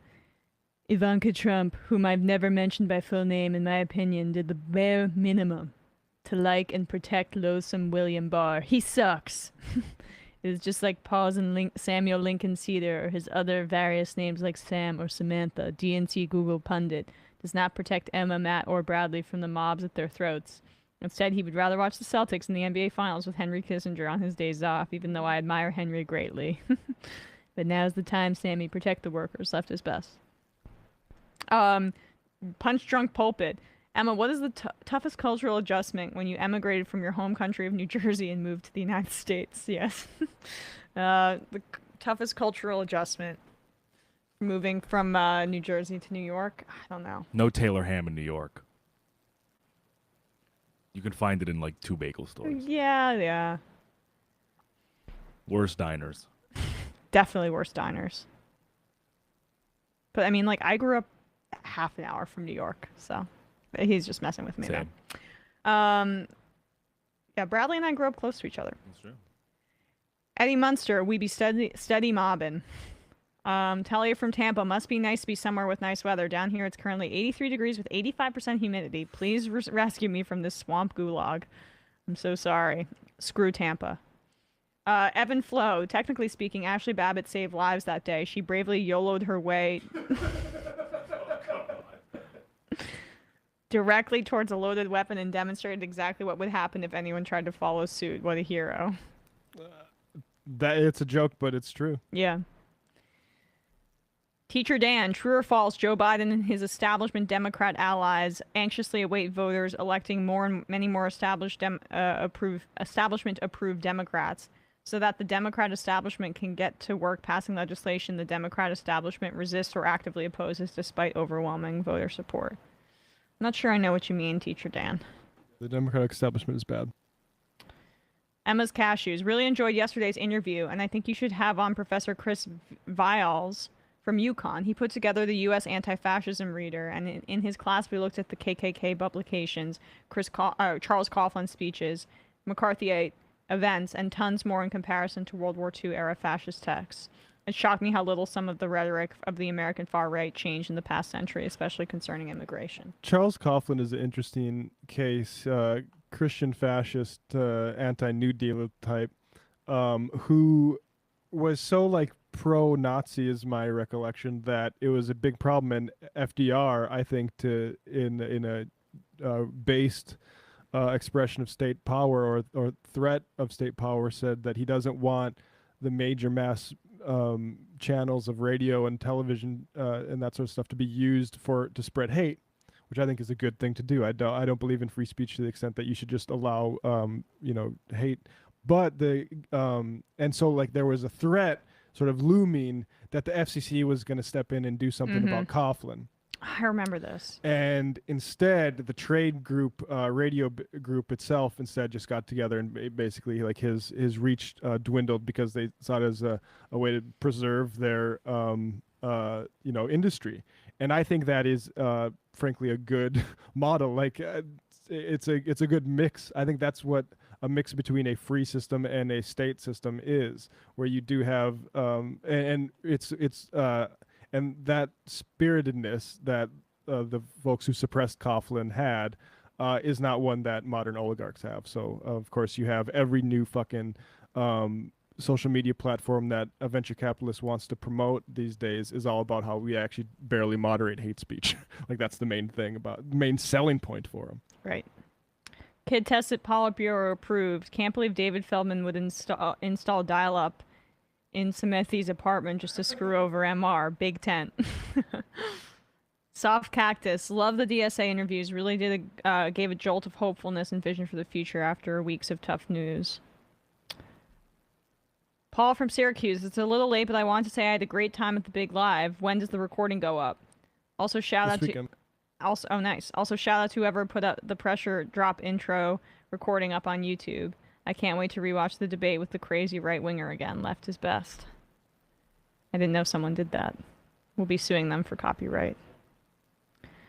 Ted Leo is very litigious. Yeah, you'll be hearing from our lawyers. Kowalski from Nebraska. Howdy, casual majority. Due to a string of very bizarre thought processes, I was curious if it is at all possible in the greater New York metro to see stars on a clear night. There are a whole host of downsides to living in low populated and rural areas, but getting to see the cosmos is nice. Also, what do you folks do in major metros during blackout due to summer heat? Very rare for this to happen in the countryside since power company will just shut off irrigation wells to keep the home lights and AC on. I feel like this is a massive vulnerability as climate change becomes more pronounced by the year. Leftist poggers. Well, first to the star question, you can see planets. And you can maybe see some of the main stars, but it is something that I miss. I almost changed my major to astronomy in undergrad, so I love fucking the solar system and planets and stuff like that. And I used to have the solar system app on my phone where you can sort of hold it up and it's like augmented reality. I used to have one of those circle things where you could map based on the calendar what constellations you'd see. And that stuff is awesome, and I do miss Minnesota and North Dakota were just exceptional for looking at the night sky. But I sympathize as well in the sense that one of the things I do enjoy about going back to New Jersey, which is obviously 40 minutes from New York, is seeing more stars, and also that the air is a little But you fresher, barely see stars. Let's be real. I mean, it's the sky's a little orange in the New Jersey suburbs coming from New York. Maybe because I grew up closer. I grew up very close to the city comparatively to other suburbs, I think so. And I've been here about 10 years. There's been blackouts in neighborhoods close to where I live, but never in mine. So knock on wood. Emma, you remember the blackout from when we were kids? 2004, maybe 2003. It was a huge blackout in New York. Yeah. I was on a plane. I had a panic attack. Oh my God. I was 8 years old, freaking out. We had to stay in a hotel because we couldn't get back to our house. I remember Hurricane Sandy. I mean, obviously that's because I was in college, but my power stayed on throughout Hurricane Sandy, and me and my roommate binged The Walking Dead. Oh, nice. All right, let's do another call. Calling from a 484 area code. Who's this? Where are you calling from? 484. Going once, going twice. Bye-bye. Calling from a 913 area code. Who's this? Where are you calling from? Hi, my name's Philip. I'm calling from St. Louis.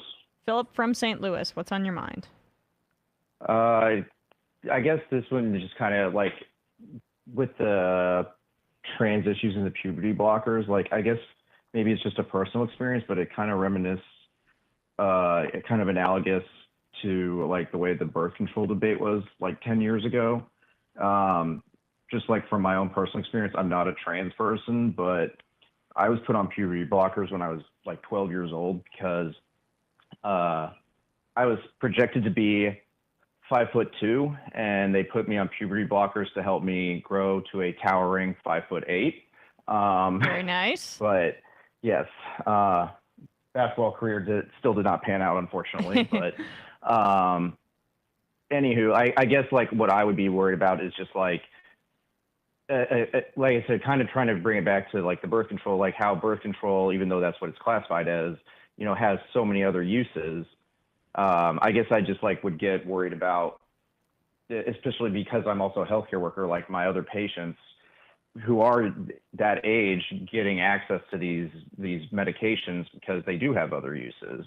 So that's really all I have. Thanks for the call, and thank you. 100%. I mean, we didn't.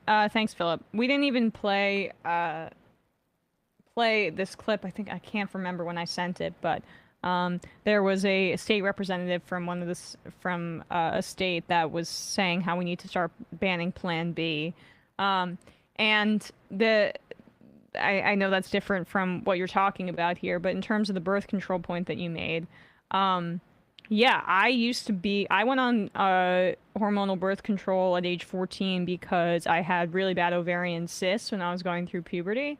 And it was like my doctor found it necessary because it was like I had to miss school because I'd get in intense pain in class and had to leave. And so that was one of the uses that it's used for. Hormonal birth control provides a lot of healthcare uses for women. And in terms of hormone therapy, I would imagine that it's an extension of that. So there's a whole host of issues logistically associated with bigotry, but this is like, it's an analogy, but it's like it's almost just more specific version of the same argument, which is that we cannot trust people themselves to be empowered to pursue their healthcare their own way. So that's why we can't do universal healthcare. That's why we have to get the state involved in abortions. That's why we need to get the state involved in puberty blockers. You cannot trust people with their health. And it's analogous. It's almost we're like the real medical freedom people the here. abortion and trans stuff is just a hyper specified and weaponized version of that argument. Yeah. And then somebody responded to me by saying like, well, you just want to control people's guns. It's like, actually guns themselves are about controlling other people. Yeah. So you lose that one too. Right. Shadow Band Hugo writes in, as an urban stargazer, the best is to go to a local golf course, which will have little to no light pollution. I don't know about here in New York. And also, like, when can we get onto a golf course? How can we get onto a golf course? Like, if you go into Prospect Park or something at night, or like Central Park, you can see more stars than you could if you're just down like Fifth Avenue. But like, it's not. You're not going to see the Milky Way. No. All right, let's do some more clips. We might end early today. I don't know. You want to do this Rubin clip? Oh yes. Yes, I do want to do this. Drama alert. Dave Rubin has realized that him and Ben Shapiro will never be best friends.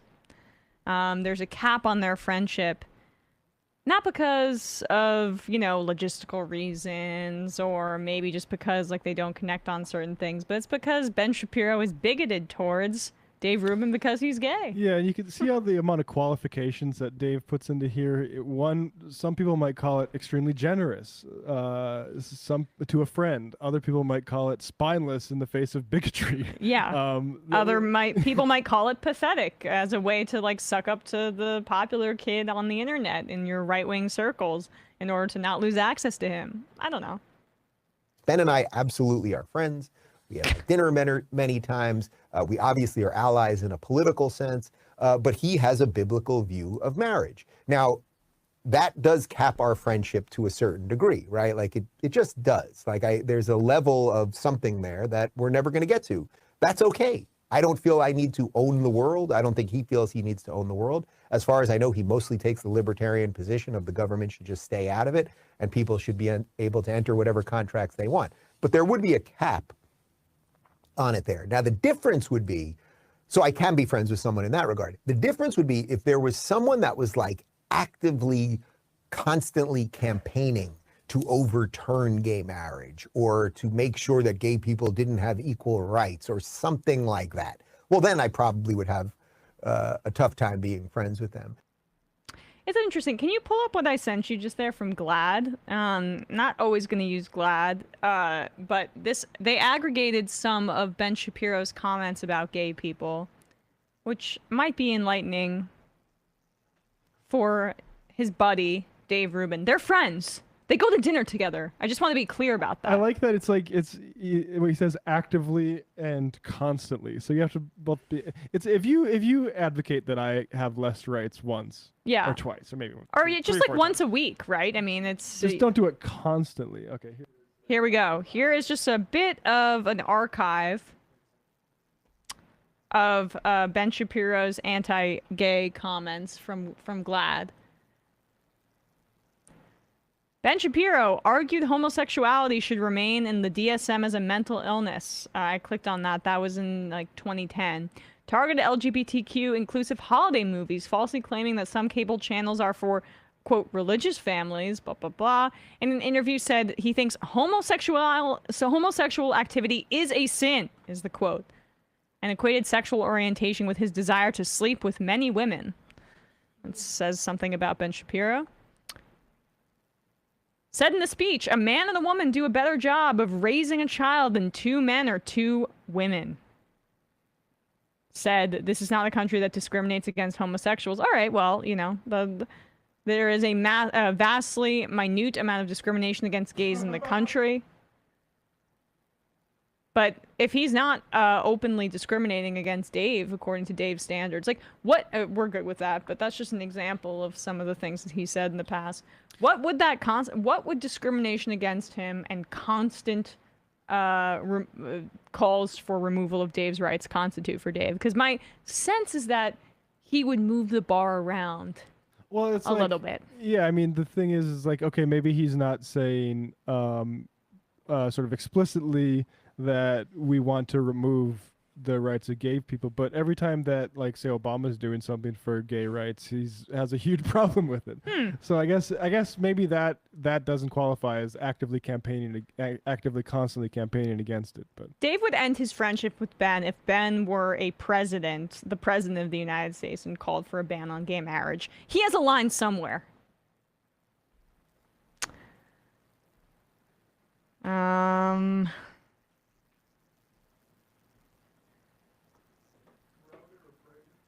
I'm just reading some IMs now. Professional dumpster fire. Is Dave Rubin the greatest mental gymnast of our age, or is he just a belligerent idiot? The latter. In Dave's voice, I'm okay with people hating me while putting their agendas that one day could kill me for being gay. Sun, I don't know. 1/3 of the world population can't see the Milky Way at night. is that because of light pollution or Probably. Yeah. North Dakota Llama. I remember seeing a meme shared by a conservative artist, and the caption was, "This is the world the left wants." There was the usual trans stuff, vaccines, and vague Jewish question stuff, but the background was a drawn picture of Dave Rubin and his husband announcing their plans to have a baby. A not-so-subtle reminder to Dave that he will never be accepted by the people he chose to make his crowd. Yes. Let's do this Crowder thing.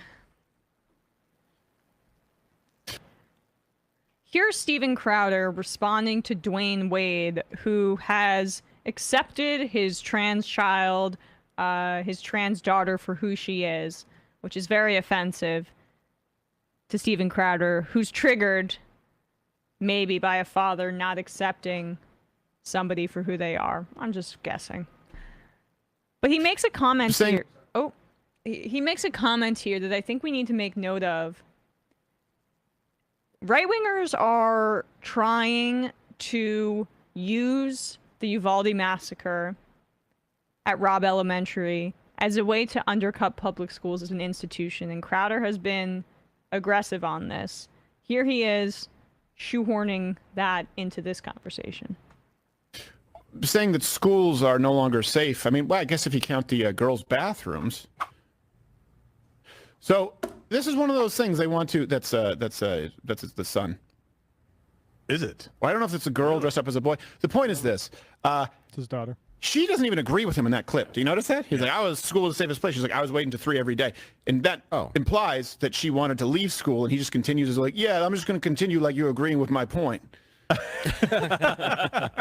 You're always embarrassed of your parents. Yeah. I love how he's like, I can't believe I'm not near my kids in the safest place in the world, L.A. Right.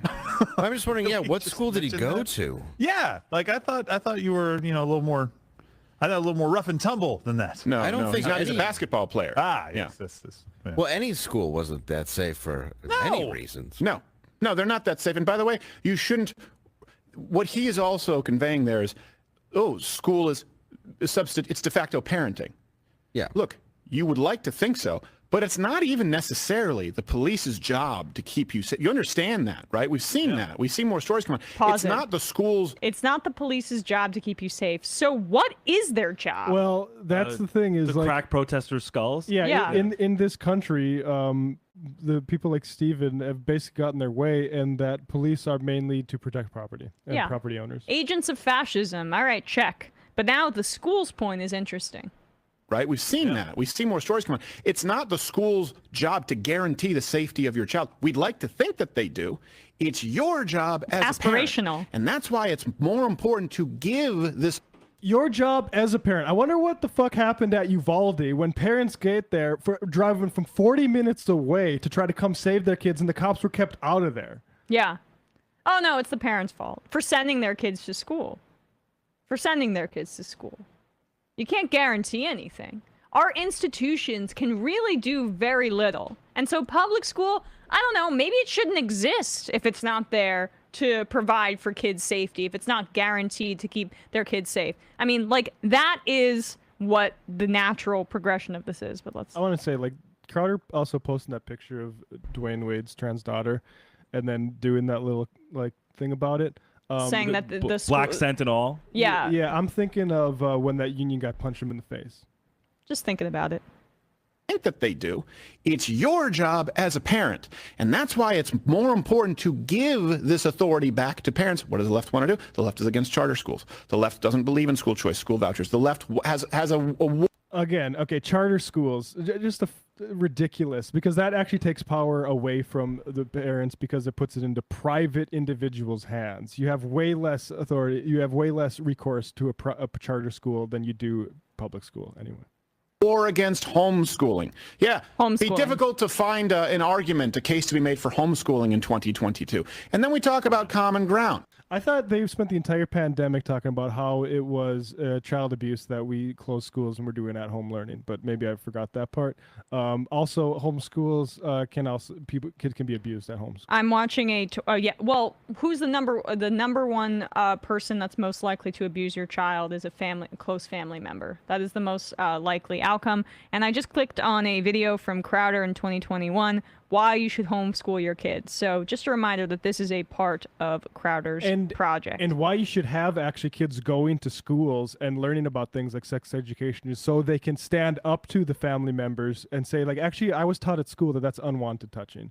And people like Crowder who have been, and Tulsi Gabbard and all these freaks that have been saying that any sort of discussion about these things leads to child abuse are actually protecting child abusers and making their life a lot easier. Well, hold on a second. How about common ground? Yeah, you know, we said there's a problem with schools. I know you want to throw more money at it and say that there should not be teachers who are allowed to protect themselves. We just think that maybe public schools, maybe the Federal Department of Education is a broken system. Yeah. So, I mean, sorry to keep talking, but like this, what he sees here is an opportunity to bash schools. So he sees dead kids and it says like, oh, how can I crowbar that into my previously existing policy agenda that basically serves rich people and capitalists that want to own your school is just make it directly like, yeah, we just need to not do schools. And what's implicit in, or what's beneath his statement there is blaming the parents for sending their children to public school because they should have known that their kid would not be safe in those hands and that they could have gotten gunned down and massacred beyond recognition at their school. That's like something that he knows will get him banned from YouTube, but that's what he's trying to get his audience to connect the dots on. Yeah, and you know, he brought up Dwayne Wade, and I'll play this clip from Dwayne Wade in a second. But I think like that case is, I believe, Dwayne Wade's child in their gender makeup. I think Steven Crowder and all the freaks like Ben Shapiro who thinks it's just mental illness. They're like the freaks. Like they're the absolute freaks that should be shunned from society. They're the ones that say they're protecting children while on his wildly popular YouTube show he's showing photos of an underage child with their father just for no purpose except to demonize that child. And what they want to do, and they want to ruin that child's life because we have gotten to a point in civilization where we're able to have kids transition socially in schools if they feel like the gender they were assigned at birth isn't the one that they feel comfortable in. I think that's a great thing. I think it's frankly marvelous when I see like younger kids in school react with acceptance to the things that my generation would have just accepted with just bigotry. That's great. And that's the problem. Was it Loomis that spoke at that Wyoming university graduation and got booed for saying anti-trans garbage? Because this is the younger generation is not willing to entertain this BS except for groups of incel, very online, honestly, young men who feel empowered and feel like their masculinity is bolstered when other people's gender identity and the fluidity between those things is not challenged. Yeah, and so all these folks that are like, and Dwayne Wade's a child is a great example of like a beautiful case where a child is empowered to take control of their own identity. And you have a situation now where like that should be the norm and that should be allowed. And then this whole puberty blockers thing where it's like, we're going to investigate Dwayne Wade for child abuse if they do anything like that, because which again, like just to how important that sort of thing is, you allow this child to transition into socially transition. Puberty blockers are insanely important because you allowed them to socially transition to a gender, and now they're going to go into puberty into a gender that they don't identify with. Yeah. That is extreme violence. Like that, it's insane that, like David said, we've moved from the fucking discussion of women's sports leaderboards to this insane violence. It is eugenics. Like eugenics is what like they want to. This is a eugenic project against trans people. And here's Dwayne Wade talking about his advice for with his wife Gabrielle Union, for who are parents. both seemingly like two of the better celebrities. And they're probably going to need a lot of defense going forward because they're going to come under increasing attack from these freaks. I have to thank you because you've been amazing with your daughter. It's pretty incredible. What keeps you going, fighting for her? Just being a father and just seeing our child grow up every day and doing what you're supposed to do as a parent is to make sure that you sit back and, you see what it is in life that they want to do and you try to go there with them and try to help them mold them into what it is they want to be and who they want to be. So we're just doing our part, as parents. And we love our kids and we get to see them every day. That's what people on the outside don't get to see, but we know them and we see them all the time. So. Yeah, and we believe them when they tell us who they are. What do you say to a dad out there whose daughter has just come home and said, I'm trans? What do you say to that dad? Well, I say the moment when you were in the hospital and you grabbed your daughter and you looked at your daughter and all the things that went through your mind, all the emotions that went through your mind and how much love fills your heart at that moment. Don't let that ever leave you, no matter what. Like the one thing as parents, what we do is we find out mini-me's and we try to make them just like us. But just understand, like our kids are going to be who they are. It's our job to help mold them and help try to, push them in the right places that they want to go. But just remember that moment, what you said in that hospital that day they were born. They're great parents, great people. And the thing that Gabrielle says there about believe them when they say this, there's this implication by all the anti-trans folks, whether it's as vile as Crowder and Matt Walsh, or as I guess I don't know, as Jesse Singal. Is that like this is some sort of mind virus and it's leading kids to like, no, this is parents learning to accept things that they wouldn't have had any sort of vocabulary to accept. The idea that like Dwayne Wade and Gabrielle Union got together and like we want to influence this child to be trans is just insulting. Insane. It's ignorant, it's appalling, and it's the marching orders of the right wing right now.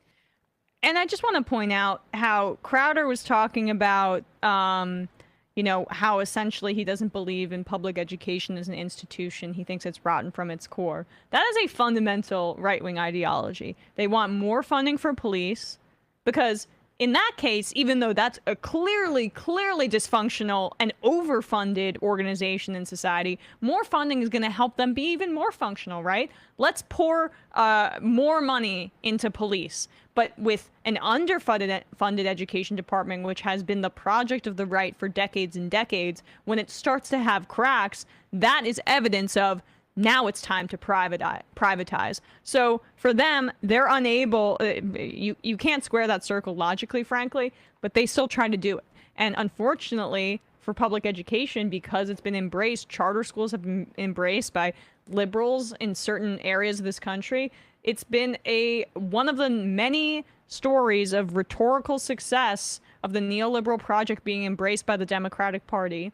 And the chicken's coming home to roost there, because we should not be in any way supportive of charter schools broadly as an institution. Yeah, also Crowder's a Canadian, so maybe he doesn't know this, but being against public school in this country makes you a Confederacy supporter, in my opinion. Well, frankly, he might own that if it was a little bit, if it was behind the paywall, and it I would actually didn't love to threaten talk his. to Stephen Crowder about the Civil War. We would love to talk to him at all. Sure, yeah. Join us. He runs Come on, away every Steve. time, so. We'll send you a link. All right, we're going to read some IMs, and then we're going to get out of here. Sorry, guys, we don't have enough time for calls, but, you know, that's life when I'm in charge. Anthony Pittsburgh. Crowder said the left doesn't believe in charter schools and vouchers, which ignores where the ideas originally came from and also misconstrues the position of those who oppose charter schools and vouchers. The belief charter schools and vouchers cannot be done in a way that isn't exploitative by private investors and entrenched bigots protecting their power. Slipping in the word belief in is way more insidious than just his misleading and stupid argument. Socialist. After Brown v. Board in 1954, Georgia literally changed their state constitution so that the state was not required to have public school systems in an attempt to maintain segregation. Great point. Great point. Illuminati kids. It's pretty scary how conservative speakers are full in on the kids as property religious construct. I always thought it was specious to his audience when Tucker likened publicly confronting parents that masked their kids to stopping a child being beaten in public. Pretty sure in real life most conservative parents would be like, right on, probably a good reason for it on the beating. Yeah.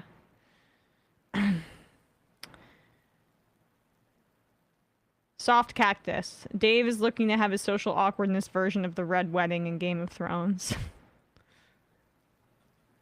I don't particularly get that. Daredevil. Emma, you are funny. You have good timing, wit, and can do some fairly good impressions. You don't get enough credit for it. Sam obviously has comedic talents, but everyone on MR manages to keep up, and that's pretty cool. The stark contrast between MR's good comedy and Crowder's shit is night and day. Well, damning with faint praise. To be fair to Crowder's folks, like when you're trying to riff and also trying to censor yourself from like the amount of slurs that you'd be saying off mic, like it takes a little bit of computing and slows down the riff a little bit.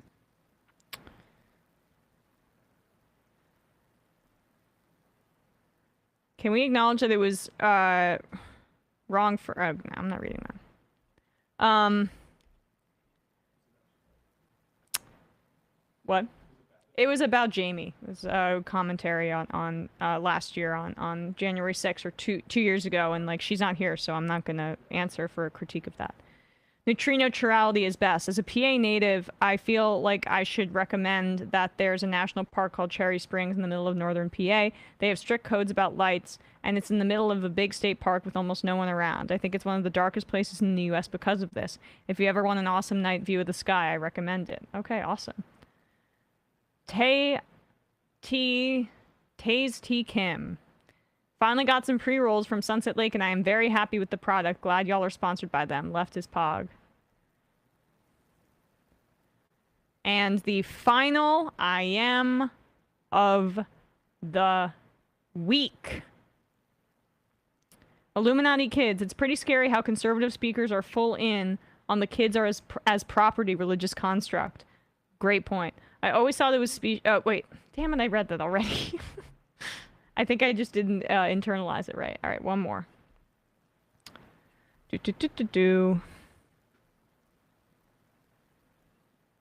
Tim Sound Guy. I was busy with my brother's wedding this past week, so I've been catching up and want to say I really appreciate y'all's passion when it comes to your reporting on trans rights issues. As a member of the LGBTQ community, and previously being a daily NPR listener, it's refreshing to hear you guys report on LGBTQ+ with passion like you really care. Trans people are not just a convenient ally to grow a tent. We are all together. They are us, we are them. Left is best. Couldn't agree more. All right, guys, great week. We will see you on Monday. It might take all the strength I got to get to where I want, but I know somehow I'm gonna get there. I wasn't looking when I just got caught between the truth and the light bar.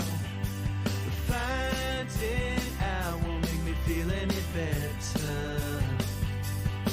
Yeah, I know the clock is ticking, but the meds are gonna kick in, and my pilot light shining bright. I guess somewhere the choice was made for the option where you don't get paid, for the road that bends before it finally breaks you. I guess